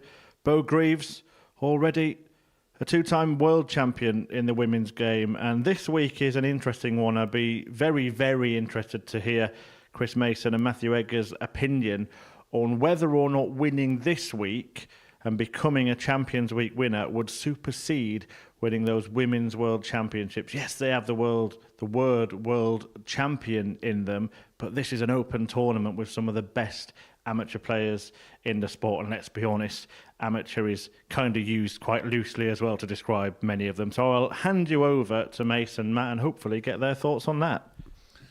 Thanks, Murph. Yeah, that is an interesting question, I suppose. Well, we've seen the reaction from Luke Littler when he won a week and then won his first of 2 Champions Weeks. And, well, I think the reaction from him tells you how the players value winning this event. I'm not sure it would supersede either of these 60 players' world titles, but it certainly would run them close, Matt. Yeah. I mean, 91. all the players on. I mean, we see with the ADC, we've got hundreds, if not thousands, of players on a regular basis going to qualifiers just to get here. I think this goes down to, if you're talking about difficulty, I think this is more difficult to win than that Women's World Championship that she's already won. Oh, God, yeah. Yeah, for sure. If you're talking about prestige, I don't think you can go against something that has the word world in its title. But I think for Bo, it would mean more in terms of an accomplishment. It just goes down to that argument, doesn't it? Like when you say, who's the best player of all time? Are you saying who's the best player or who's the greatest player? 167. Because, again, two completely different answers. Absolutely. Which is why when you try and do your top 10 of all time, it's 60. Bradley require 150. It's a toughie. Well, it's always debated, isn't it? Because there is no... Especially when you're from different eras and generations. 98. Bradley require 107. Channel 17. Would have left her on double 18, but away with Dart. She recovers it in the end. Bradley Brooks wants tops for an early lead. Game shot on the first leg. Bradley Brooks. Well, Tom Kahn from Munich. He's come up with a good one. Hi, Matthew and Chris. How about a kind of Euro for a special week? 12 players representing their countries from Europe. We kind of get that some weeks, don't we, now? Yeah, we do, It'd be like a standard week, that one. But when we're talking about those different eras, it actually makes me think of something I recorded very recently alongside Alan Suter, PDC professional dart player, and we looked at an old dartboard. You know, the round wires, staples, the playing surface, the bounce outs. 60. We just played 3 legs on it, and it was something like 5 bounce outs, which then means there's an element of luck involved in the game as well. And when you talk about those eras, 60. It's hard to compare someone who played on a board where there was losing darts with a smaller playing surface against someone who's got different equipment these days. Yeah, that's why some of the averages sort of from the 80s are quite remarkable on those boards. I'd love to see a quadro. I'd love to see someone reproduce the quadro board. I think that would be a great week because that would add to the math, and we could set new records, and then I'd love to see a bit of a retro week where the players again play on a reproduced old style board, and I'd love to see anybody try and get near the kind of numbers that were punched by Bristow in his heyday on them. 98, Bo required 40. That's a question I get asked quite a lot. As Bo needs double 10. 20. Misses. Bradley require 140. You know, how do you compare players from those eras? Well, I always say, on average, the board's about 12% smaller than what they were using back in the day.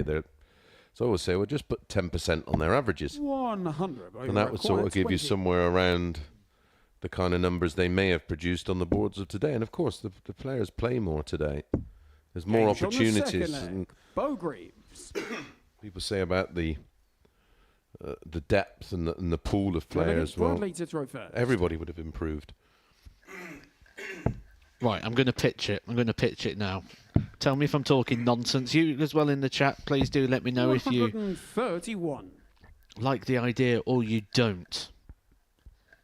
It's going to be called either Retro or Vintage Week. And what we'll do, the right-hand side of the screen where the players are playing, we're going to put that in black and white. And then on the side where the dartboard is, we're going to contact the sponsors. We're going to say, get in your warehouse and dig out that old dusty pallet of dartboards with the round wires and the staples, and we'll have an old dartboard with a black and white image on the screen. 100. Perfect. I love it.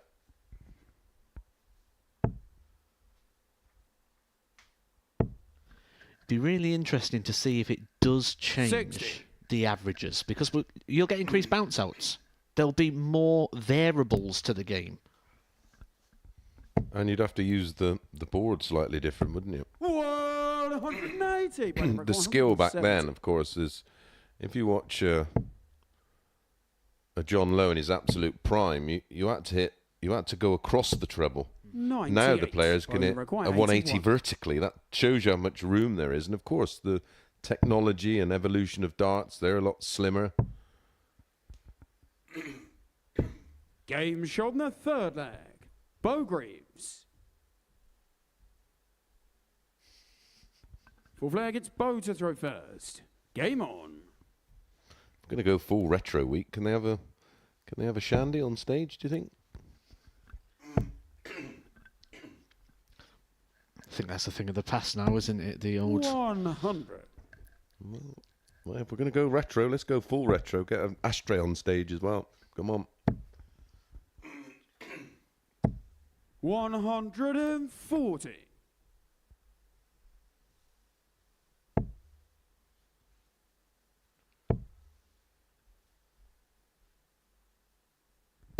Someone going, 100. the boards are bigger now. Well, you're watching on YouTube. Just go and have a look back to any of the World 57. Championships from mid-80s.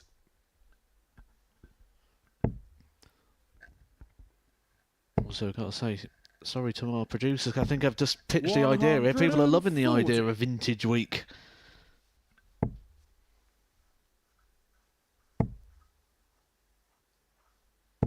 $60. Oh, you require 161.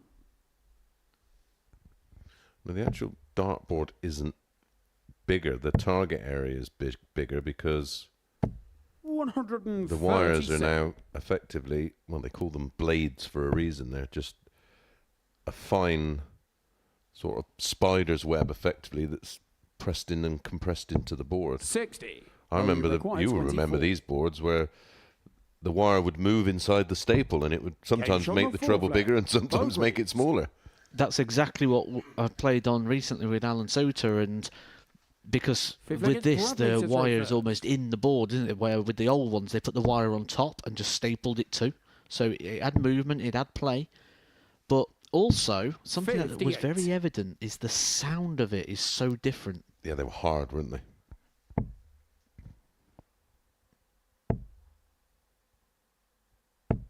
$100. When we're talking about vintage, look at this from Bo. Vintage performance. We've seen the standard 81. rating in the last game. Andreas Harrison popping in that 102.65 in his 4-1 victory over Conor Heenahan. But now, it's going up another level. 140.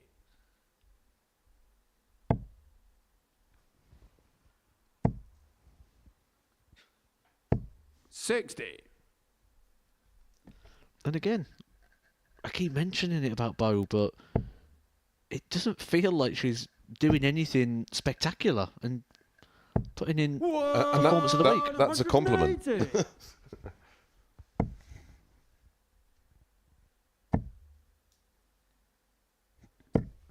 162. But This for the match. After just 9 darts, make that 10 down to the double. Bo Greaves, 11 darter to get the job done. An absolute class performance there from Bo Greaves, who brushes Bradley Brooks aside with an average of 108.75. Since she has tasted defeat up there on the Super Series stage, she has took it to a whole new level. 4-0 and a 4-1 victory there for Bo Greaves to bounce back from those defeats. Conor Heenahan coming up next against Kieran Tian.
Into the final round of fixtures then on day one of Champions Week for Modus Super Series 7. And here is what's happened so far. Well, the first half of the day, it was pretty tense, pretty dramatic, many of the matches going the distance. But since that game between Heenahan and Bradley Brooks, it's been pretty one-sided affairs, to be honest.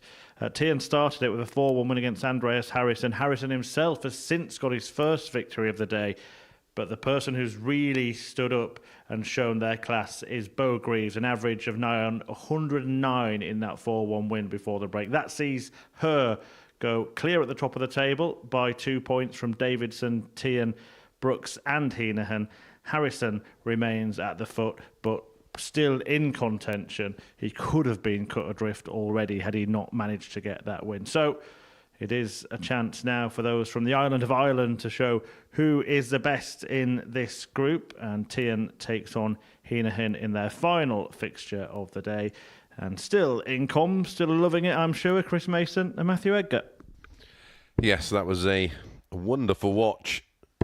Seeing Bo Greaves somewhere near her very, very best. And as you say, an end average of 109. And since that defeat, every element of her game looks to be back on point. I'm with you, Matt. I think it was more of a hindrance than a help. And once she had that monkey off her back, she's played with absolute freedom, an average of 97 prior to that 108. Well, I feel like when she came here, it was almost like a continuation of what she did last time, and now she can focus on this week. 90. Because that sort of continuation was all those records and form and everything that came from the last time, and it does just unsettle you a little bit when you come in and trying to do something here. 140. You know, it's like when you go on a unbeaten run at County or Super League, or everybody. You may not mention it, but everybody else does around you, and it does add an element of pressure. And I'm with you. It wasn't that it wasn't spectacular. It's just the way she does it, and that there's no finer compliment than 140. you can give someone that. It just looks effortless, doesn't it? It just looks like she's meant to do that. It feels basic, but actually it's impressive. 58.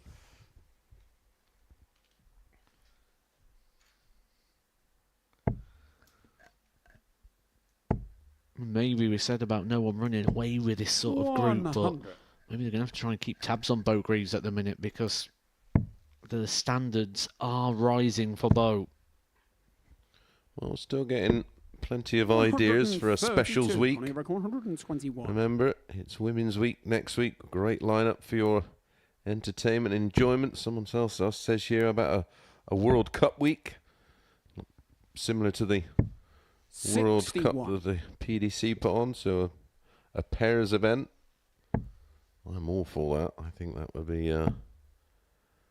be great fun and good entertainment. 45. Kieran, you require 60.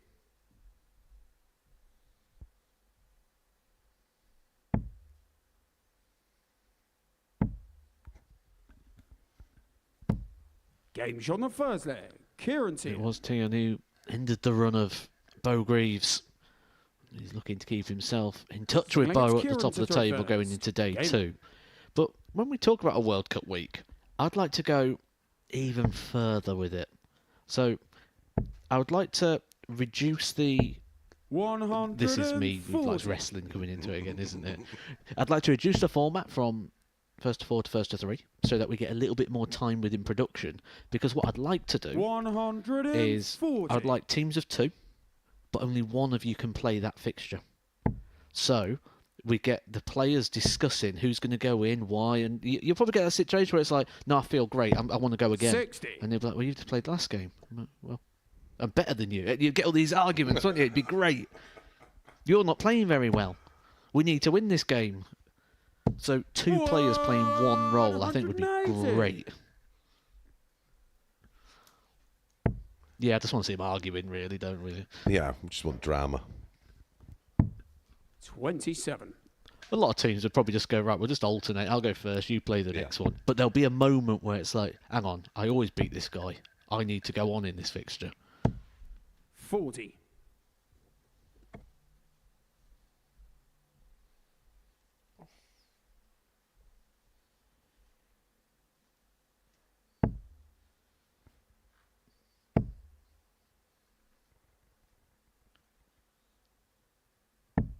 $98. Connie require 141.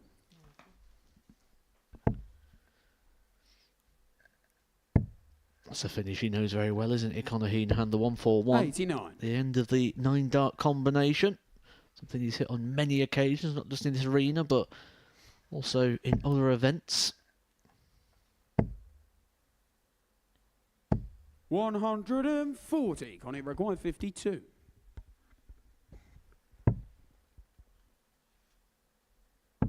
Game shot on the second leg. Conor Heenan. My pal Marcus says, how about equal darts? I played in an equal darts event back in the early stages of the... Game on. It would have been then the WDC, and it was, I think it was at the casino rooms in Rochester. That was equal darts. I remember the first time I played it, it was the old CIU. Yes. I used to go around the events, and I used to like a celebration. I know I've won the leg. Oh, yeah, it's in. And they're like, hang on, Matt, he's got 2 darts himself. I'm like, huh? And he took it out first dart and won the leg. I was like, 58.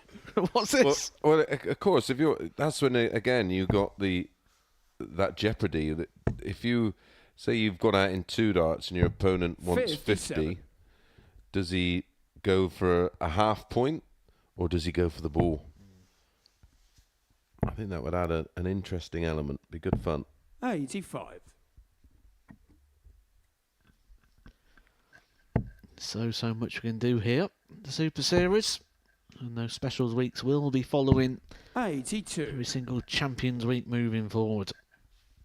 Someone's saying about everybody using the same darts. Well, although the majority of the players are amateur, they do have 60 manufacturing deals. I want to see the players play to the best of their ability. I don't really want to see them 92. affected by having to use a dart they're not comfortable with. That's a bit like saying, right, next Formula 1 event, well, they've all got to drive a ladder. No, you're all right. 100. I suppose that's the only way they're going to stop Max. Stick him in a Ford Fiesta, running on 3 cylinders or something. Yeah, great fun. 90. Apologies for everybody that drives a Fiesta.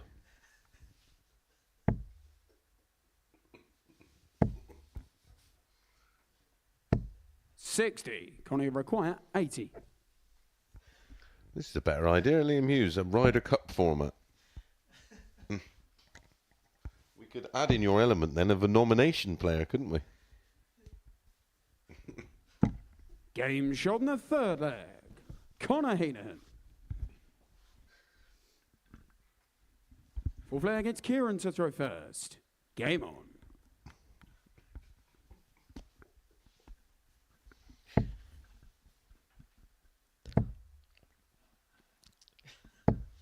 $45. Okay. All right there, Matt. I think I've composed myself now, yeah. I'm just picturing all these, like, elite drivers. 134.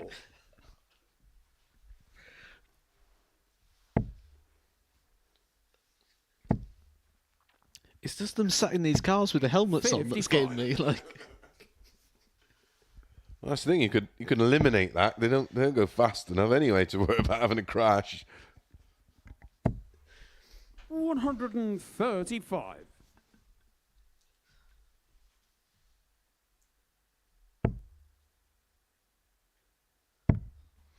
Someone asked him what the scoreline between Bradley and Bo was. Yeah, it was 4-1 to Bo.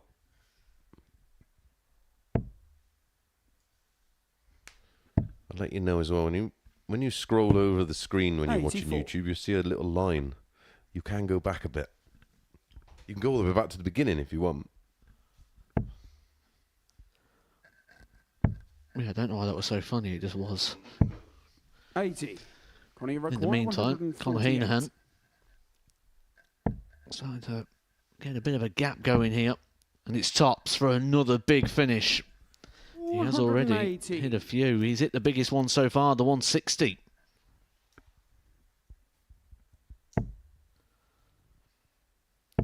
Be a decent day for Heenan on day 1 if he was to get the job done here against Tian. Yeah, I think he'd be quite happy with 3 wins, 6 points. Keeps him well in the mix. No score. This is where it gets frustrating, though, for a player like Tian when you see your opponent miss and you're still not within touch to be able to do anything about it. 85. Connie required 30. Cass says, how about a commentator's week? So with Henry, Glenn, Matt, Scott, Paul, etc. Who would commentate on it? What about a left-handed player week? I don't understand what the attraction would be.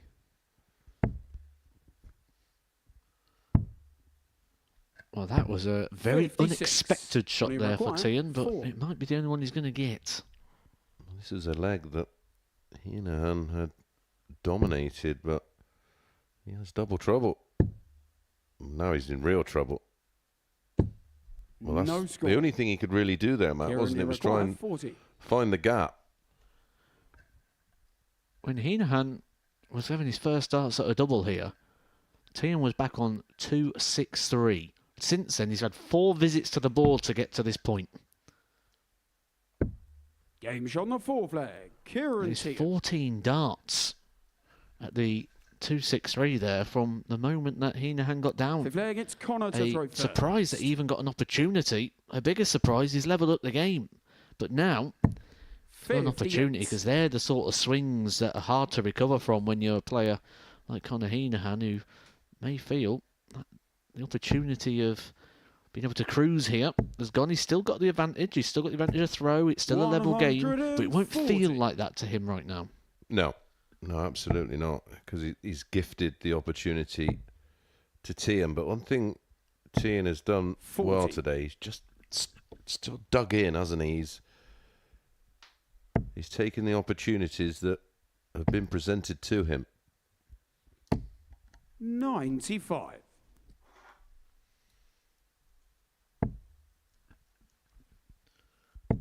So much shoulder there you can see in the 59. Connor Heenahan throw. And part of that will come down to the point where you look at the dart in the hand. The point's actually aggressively pointing down to the floor of Connor Heenahan, which when that happens, the only thing you can do is lift the shoulder.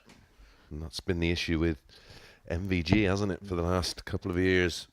The angle of the dart in the hand pointing to the floor. Works on that occasion, though. Maximum for Heenahan to get him back on track. How about an upside-down dartboard? We've not really thought this through, have you? We're trying to find something 60. to promote 164. the Super Series and the sport in general. An upside... What? Again, referee darts. Why? They're rubbish. 92. Kieran Iroquois, 140. If you do want to see referees in action, we had a game up on the stage. Owen Binks, our referee today, took on Charlie Corstorphine. That's available here on the Super Series channel. Another reason why you should subscribe, and 100. many of you haven't. 72. Why not? Just hit the button. Takes a second. Give us a thumbs up as well. Game shot on the 5th leg. Connor Heenahan. No trouble that time for Connor Heenahan. Well, they're truly back on track there. Just a slight wobble in the last leg. Kieran to throw first. But he'll probably feel that should have been a match-winning dart, and rightly so.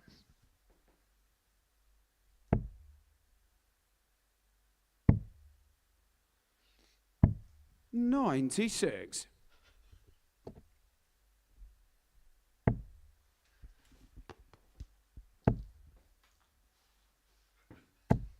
$80.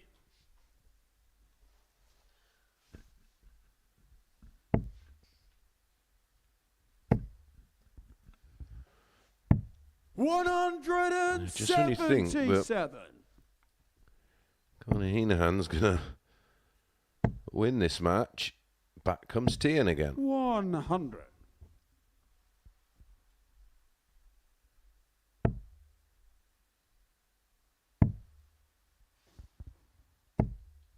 $44. 2 more games to bring you, of course, this afternoon. Bo Greaves against Andy Davidson up next, and then our final match of the session, Andreas Harrison up against 96. Bradley Brooks.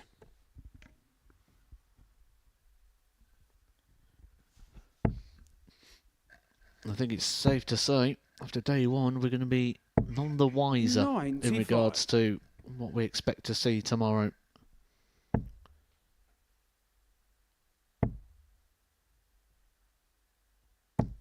$100. Kieran Iroquois, 89. Double in, double out, 5 of 1, best of 3. We've already done the double in, double out week. Champion of Champions week. Well, we've got 12 of them. That will be happening. 7th the and final ultimate Connor Super Series champion. More shouts for a mixed pairs week. Yeah, I like that idea. 85.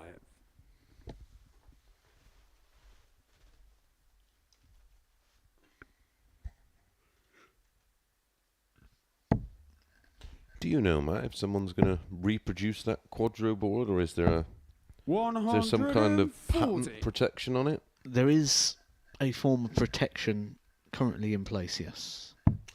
That's unfortunate. Weren't they made by 56. Harrows, really? Yeah. Yeah.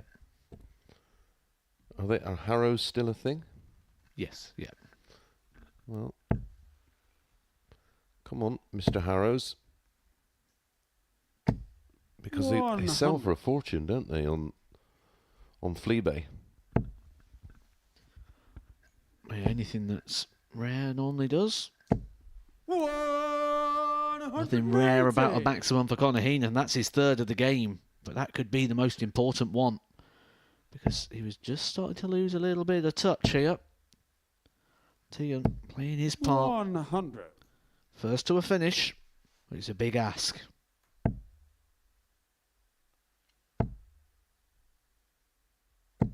$135. Kieran require 161.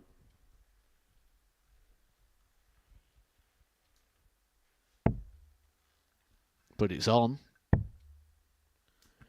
Now, Conor Heenan, 97. chance to get Conor the job require done and end the 45. day with a couple of points.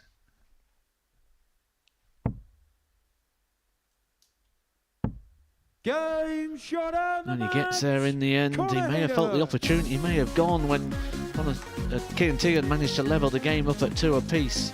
Conor Heenan couldn't get over the line, but then from that point was clinical in his approach to getting the job done. A 4-3 success there over Kieran Tegan. 87 average apiece in a good tight battle. But coming up next, we've got 2 players that have been hitting hard today, Bo Greaves and Andy Davidson.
Side. This is a Stephen Bunting area of the board.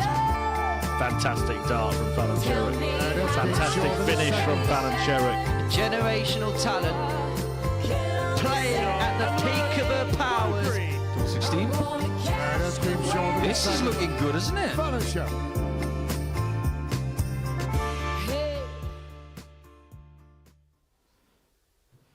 Next week is Women's Week here at the Modus Super Series, and that means a 2-week stay here in Portsmouth for Bo Greaves. It may actually be a massive benefit for her to win this group and get a couple of days off ahead of another campaign following straight on from Champions Week. And she's in the perfect spot to do it. She is top of the table at the moment, will move on to 8 points with 4 wins from 5 if he can beat Andy Davidson in this one. But he's been a thorn in most people's sides in most of the matches he's played on this stage. A real find at the Super Series, provided by the ADC qualifying system, of course.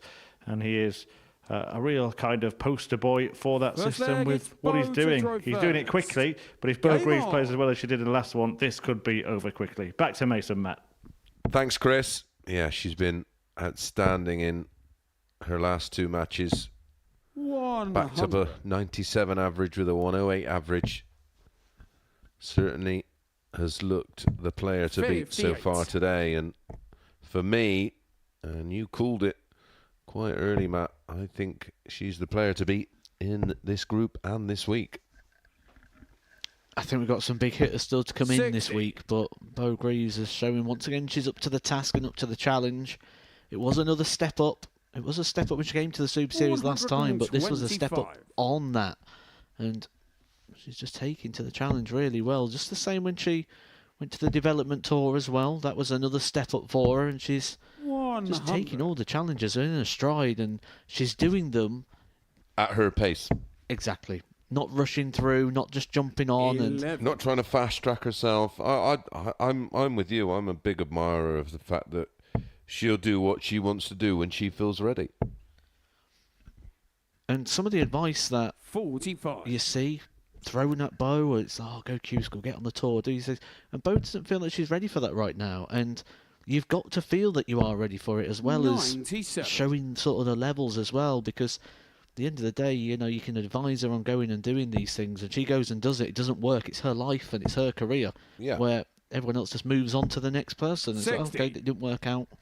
And it might not be, listen, it could be a fact that she doesn't mentally feel ready for it. 80. Not necessarily whether she has the skills or not, because I don't think that's up for debate. But if she doesn't feel that it's her time yet to make that transition, then don't do it, because it will only create negativity.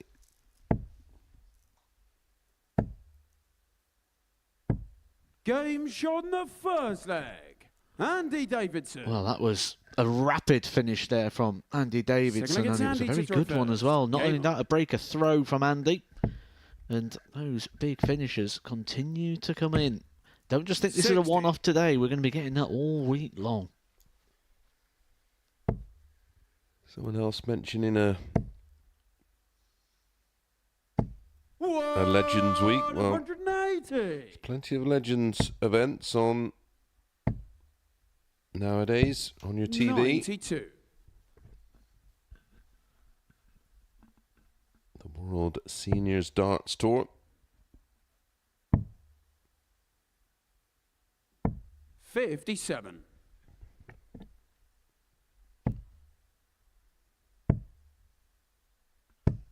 $96.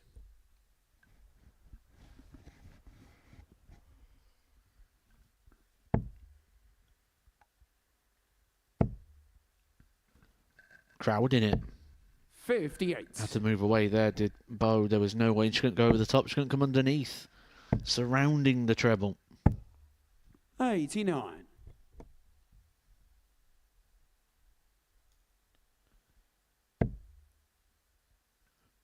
Where that is just beautiful, inviting.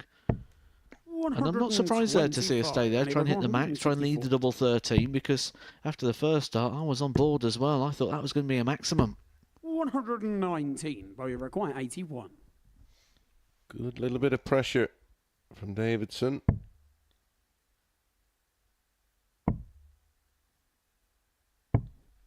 $41, and he required 45. Game shot on the second leg. Andy Davidson. No bother whatsoever here from Andy Davidson.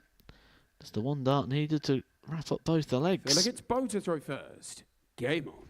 Well, Chubby Potato 153. Bo won't lose to Andy. So he got all the confidence in the world. She can get this one back. 134. It's kind of been the vibe all day as well before a dart was 44. thrown this morning. Bo Greaves was available at odds of 1 to 2, and that's only got skinnier as the day's gone on. There's people seeing that Bo Greaves bringing that performance 81. when she walked off the stage last time. It was a 108.75. 123.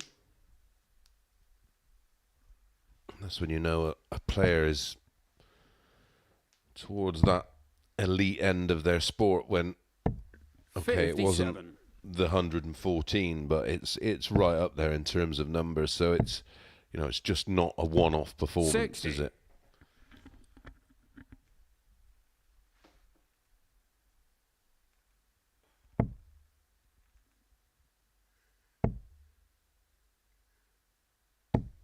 $100.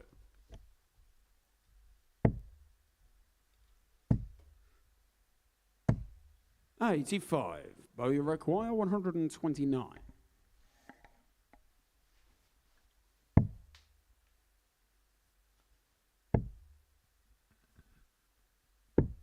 $117.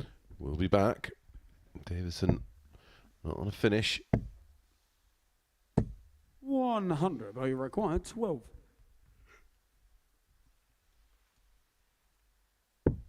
Game shot in the third leg. Bo Greaves.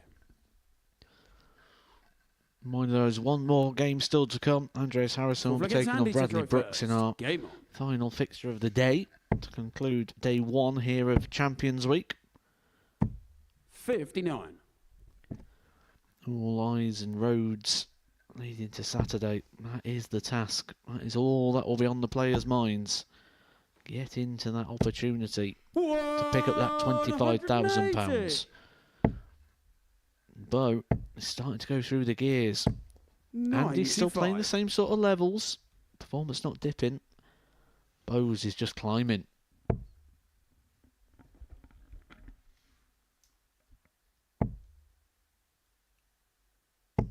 $100.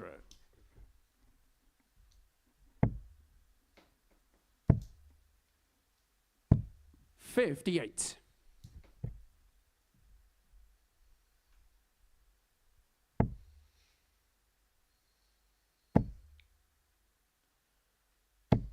$100.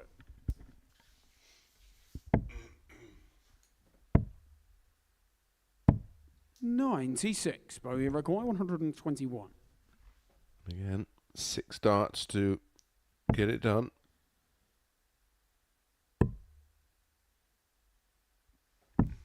Game shot in the Doesn't need fourth 6. leg. Bo Does it in Greaves. 3 for a 12-dart leg. Fifth leg, it's Bo to throw 180 in the leg. Game Ton ton. 1 2 1 out for 2-2.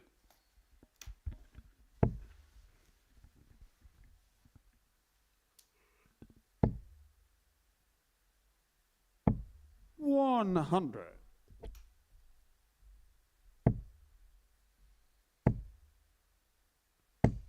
$95.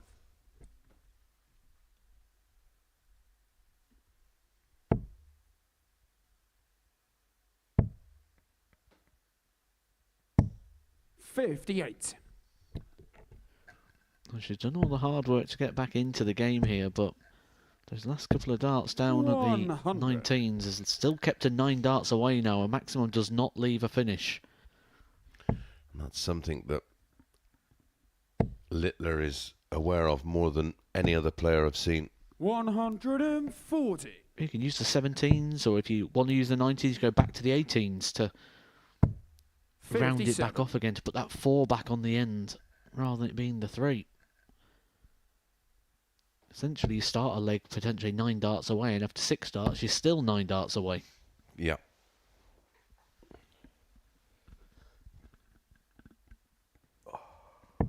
$75.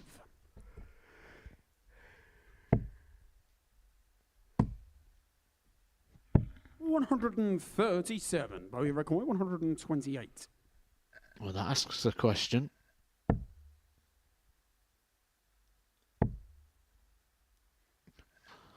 An ideal shot here for a player that loves the double 16. Two darts at the treble, the target he's been throwing at the whole time. He's hit that, doesn't find the double 16. That would have regained the lead at the back end of this match. Finishing has been so good as well in this contest. 2 from 3 for both with a ton plus out. 50. Davidson with that 130. Bow with the 1-2-1. But this is for 3-2 and a break of throw. Huge. 16. Bogey required 20. Game shot on the 5th leg. Bo Greaves. A leg away from a turnaround victory to end the day. Leg, it's Andy to throw first. It would Game be, on. she'd be leaving on 8 points. I'm pretty sure if you said to her before she walked in, you don't have to play today, you can just have 8 points. She'd have turned around and gone back home.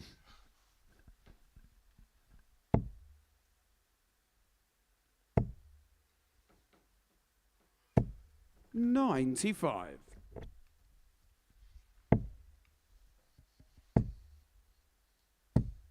$140. That was a second 140 in the leg. Looking on course to give 60. us yet another level game. Incredibly, or incredible 96. how close the early exchanges were, and then all of a sudden went through a spell where players were just dominating.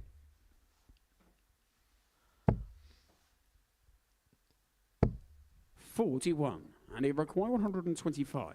And for the first time in a while here, Andy having a bit of time on his side. Game shot on the 6th leg. Doesn't want it, doesn't Andy need Davidson. it. A second big finish of the game here for Andy Davidson. He opened with a 130 finish. 125 gives him the opportunity to go in all the way, but he's going to have to find something big here, you feel, to break the throw of Bo. 100. May have to find a 12 darter, exactly what he's just had. That's exactly what I was thinking there, 12 darter, which is going to be quite tricky when you open with a 45. Because if it's not a 12, he's going to guarantee Bo a 15 dart leg opportunity. And at the moment, she is playing to that level. 15 dart leg. 48. And now there's a bit of comfort. No treble. And a few wayward darts for Andy. 60.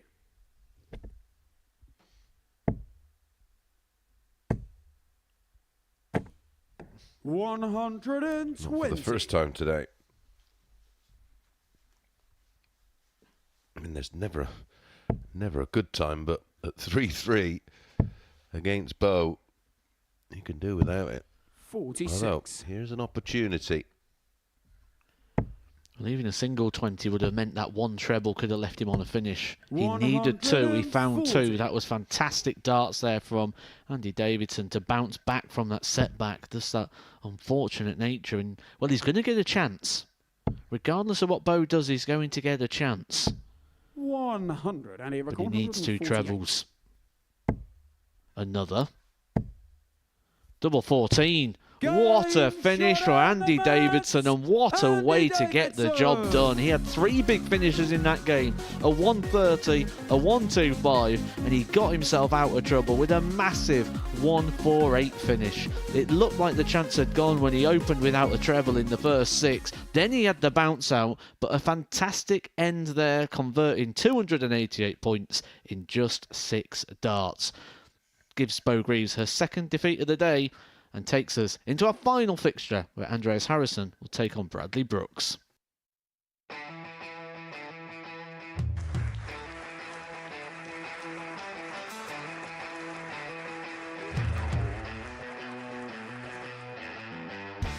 Hang on a minute. Wow! Oh my God! Nathan! Well, that's 100 quid down the drain already. Itching to hit the 180. He's gone for the maximum.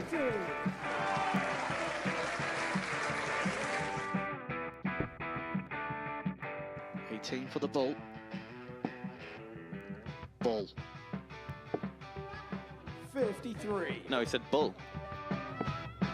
That's a great first start from Adam. Oh, look at this. He's going to leave Scape. Oh, can you believe it? That is unbelievable.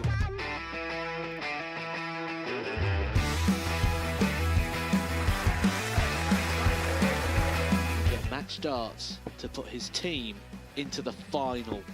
And through to the final they go. Charlie Murphy has hit the match-winning dart on both occasions. Double 4 for the title.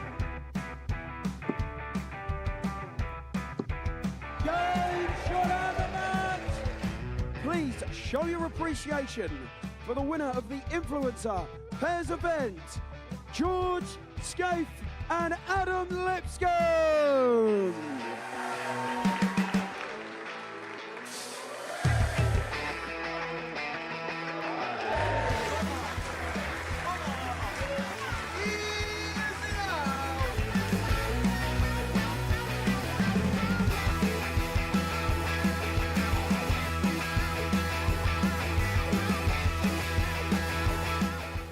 He seems to be out, that's what he is. Charlie Murphy. A couple more visits yet. We're not going to need that. Bosh. Pie Face is through. He gets And he's absolutely buzzing. It was a game that Pie Face dominated throughout.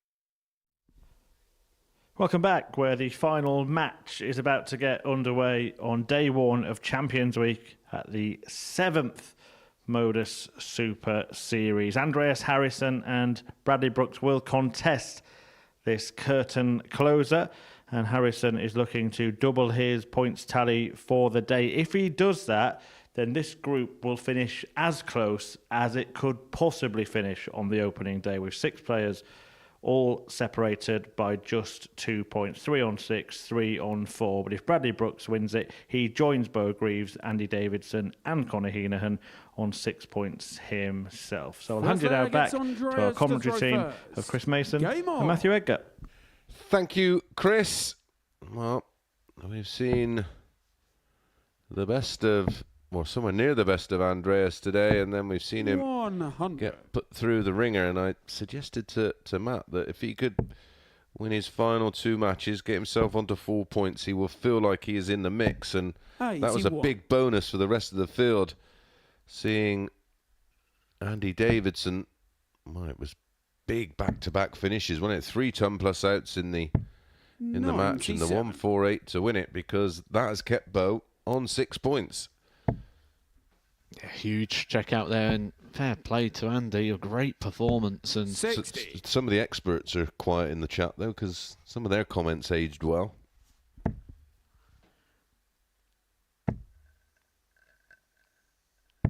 Just keeps it all wide open going into day 2, which is what we want to see on Champions Week. We want to see the jeopardy. Well, if Andreas can get the win here, oh, beautiful. Then 2 points will separate the field. 1 win.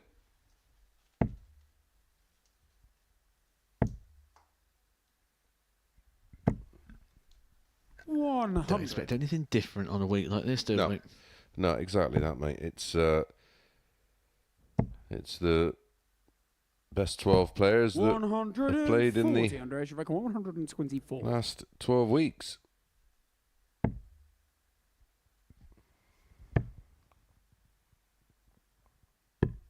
$99. Bradley require 40. Good leg this from Bradley Brooks. Just needs to put the full stop on. 30. Andreas, you require Look how quick 25. that negativity seeks in.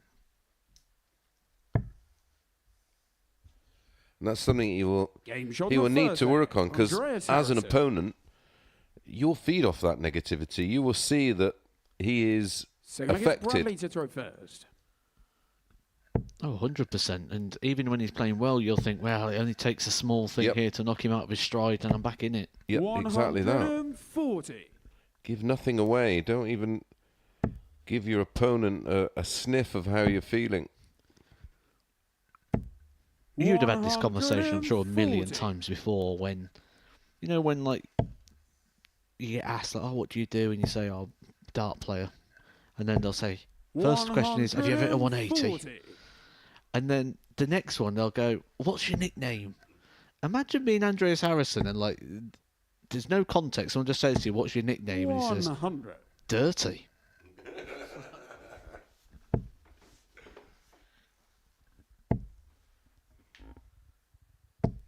$140.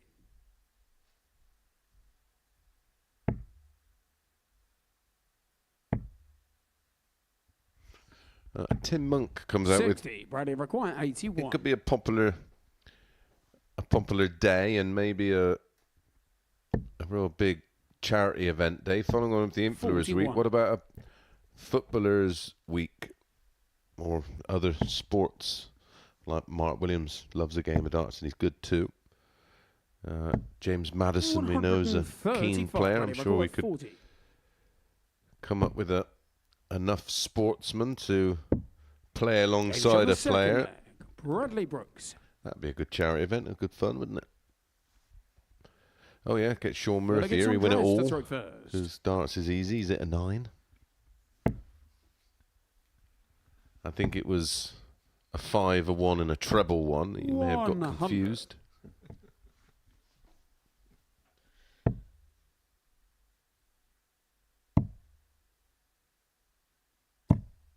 $43.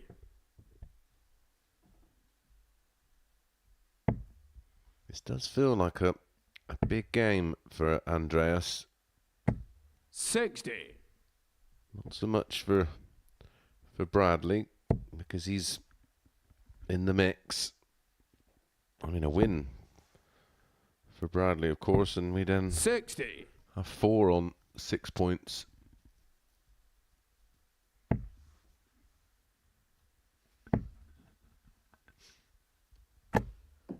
$40.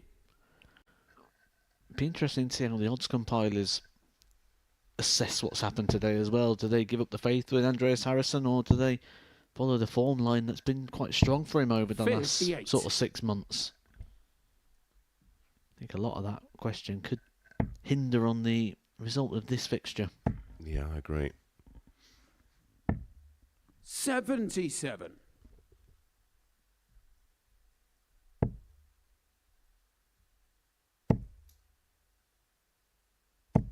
$180.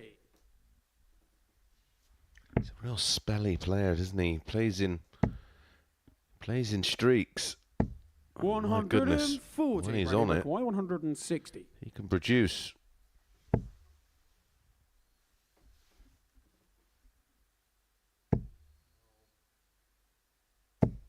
$121. Underage require 84.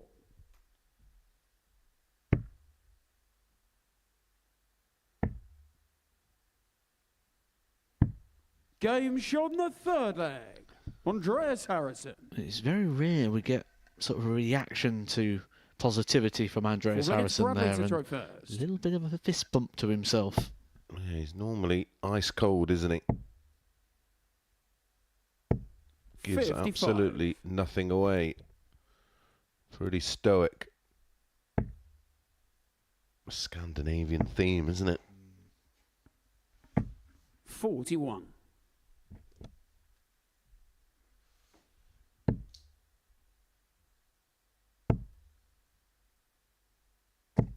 $85.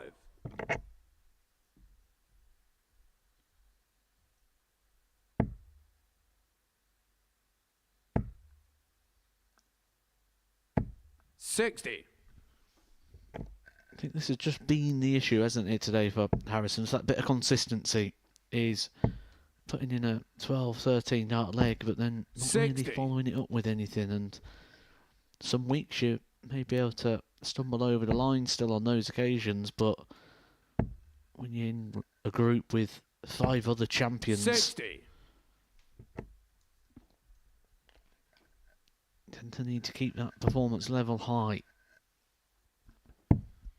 Maybe a case that he's going to play himself into 46. form this week.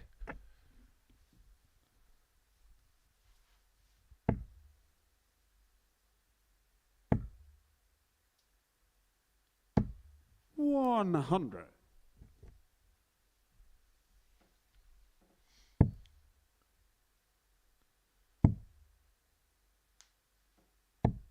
$58.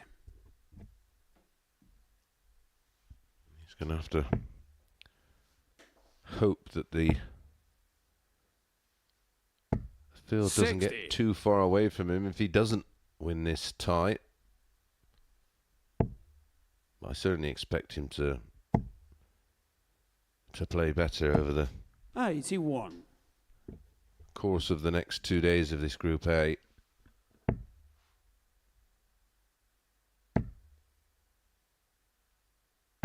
$140. Bradley record 160. Beautiful setup play there from Harrison to leave himself tops.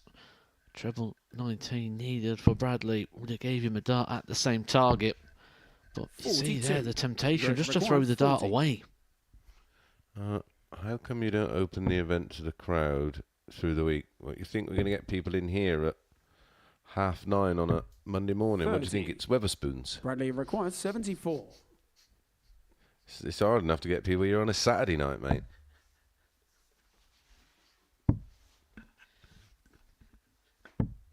$34. Andrea should require 10. Remember, you get no entertainment. Game shot on the The actual fourth punters are the entertainment Andreas in Harrison. Weatherspoons. That's about all the entertainment you get. Fifth leg, it's Harrison, Andreas to 3-1 to the good, 1 away, has the Game throw.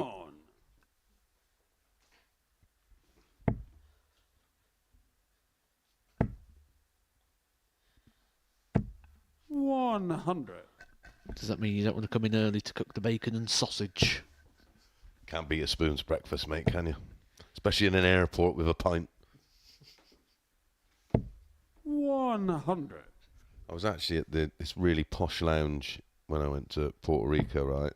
And me and the missus lasted about an hour and a half, and I said, "Do you want to go with spoons?" She went, "Yeah." 41.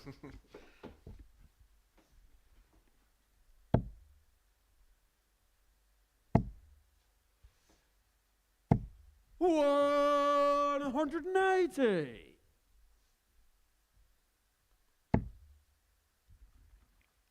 Thank you, Andy. Kind words. Good to be back. 140. So, Brooks with the max has stolen the throw. 57. It's only a small advantage and a couple of trebles here for Dirty Harrison. Would have helped him out. 40. Instead, Bradley doesn't require even get to a finish 164. himself. So That's been a bit of a theme today, hasn't it? Around sort of the approach play of legs. stands out most earlier on when he had that 26 in the same sort of situation and ended up going on to lose the game. 128. Tim Monk says, "I'll be there Saturday." Good man.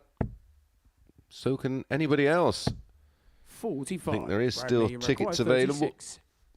www.dartshop.tv. Bradley Brooks. It's only a £2 booking fee. I think it's still 3 drinks for a tenner, and it's nearly as cheap as spoons. Sinclair So. gets Bradley to throw first. Game on. Doors open around 6-ish. Action gets underway. 7:30. 55. We'll be crowning a new winner. Another name on the trophy. Yeah, a new name. $180. Harrison wants to get this done. 57. And now the impact of that 180 can be felt. 2 troubleless visits there from Bradley Brooks. Means if Harrison can just find the one red, 60. he would have been in sort of an uncatchable position without mistakes. Yep.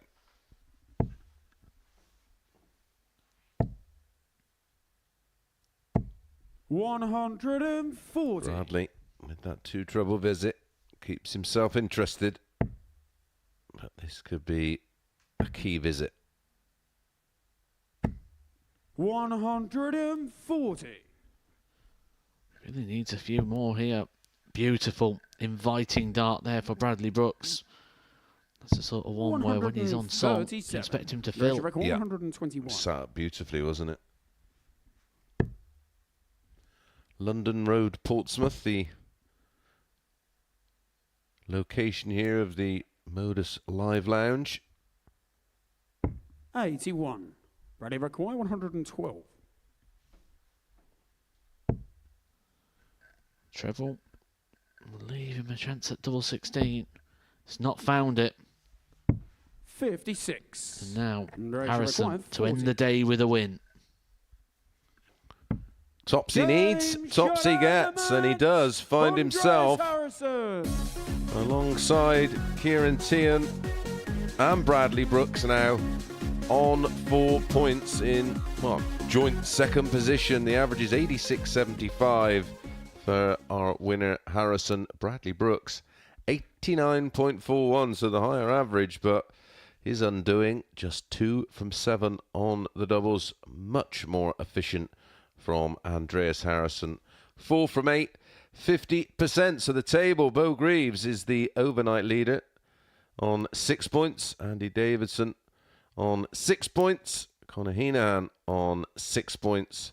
Harrison, Brooks and Tian all on 4 points. We're going to have a quick roundup of all the action with Chris Murphy and Matthew Edgar.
So that's it, the end of the beginning of Champions Week. And at the end of the day, I'm not sure we know much more than we did before the start of the day, Matt.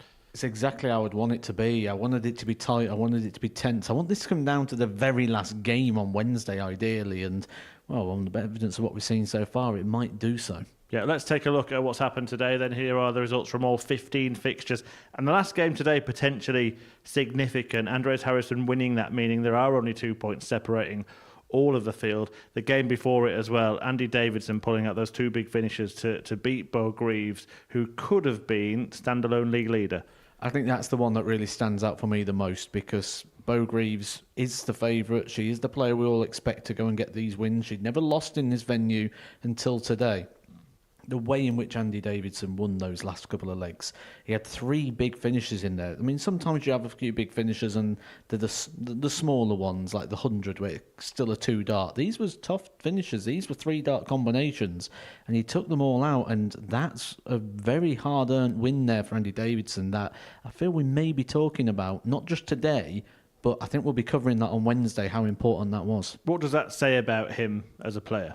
Character, bottle, and there's a player in there. We knew that on the evidence of what we saw the last time he was here. But then to do that on Champions Week, you know, he qualified as a debutant. This is still his debut campaign, his debut series, as far as time here at the Modus Super Series goes. And I think it's another one of those players that's sort of been unearthed by the system that's in place through the ADC and the partnership that's in place. And we're really getting to see some characteristic. I've seen a lot of people in the chat talk about what he was like as a youth player and that sort of transitioning over now into the adults game. And yeah, he's a player. I like what I see. What about Bo then? How should she be assessing her day as she leaves the venue? The only thing you can do is say I've won more games than I lost. She maybe would have expected more. We certainly expected more. I think the people watching possibly expected more. But sometimes it's out of your hands. You can't control what happens. And give Andy Davidson that shot again at the 148. Give it him 10 times. He might miss it all 10 times. He won't be surprised. Just on that one occasion, that finish went in, and it was just a hat-trick of good finishes that saw Bo lose that game. And sometimes you just have to take that. It's a bit like championship football, isn't it? Everybody beating everybody. But is there anyone who has surprised you for the right or wrong reasons? I think Andreas Harrison did at the start of the day, because for me, he was the favourite to win this for most of the series until players entered at the back end of the event. But he's ended the day well. He's kept himself in there. If he'd have lost one more game today, he might have been out of touch. Certainly if Bo won that. So those last 2 games today are really, really key to how this is all going to unfold. But maybe now we're going to see Andreas Harrison really start to find that top form that we've seen from him over the last few months.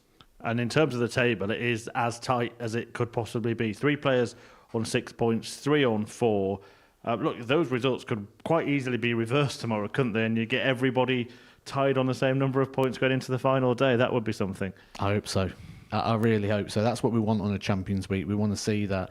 I'd like to see a little bit from Bradley Brooks as well. I'd like to see him find some positivity. At times, looks like he's carrying a bit of baggage around with him up there on the stage, and you can really see it come through. The second something goes wrong for him, it's sort of like he's straight on his back with that. So he's still in there. He should look at that table and feel quite positive about it. When you look, he's only 2 points off the top after the day, and he hasn't felt great about it. So there's positives. Everyone can go back to their hotel tonight and find a way to come here tomorrow full of confidence. I'm sure you had your sort of slide rule at the start of the day, who you thought was a favourite and who was the outsider in this group. Who may have sort of gone up in your estimation, and maybe who's not as giving you as much confidence as they would have?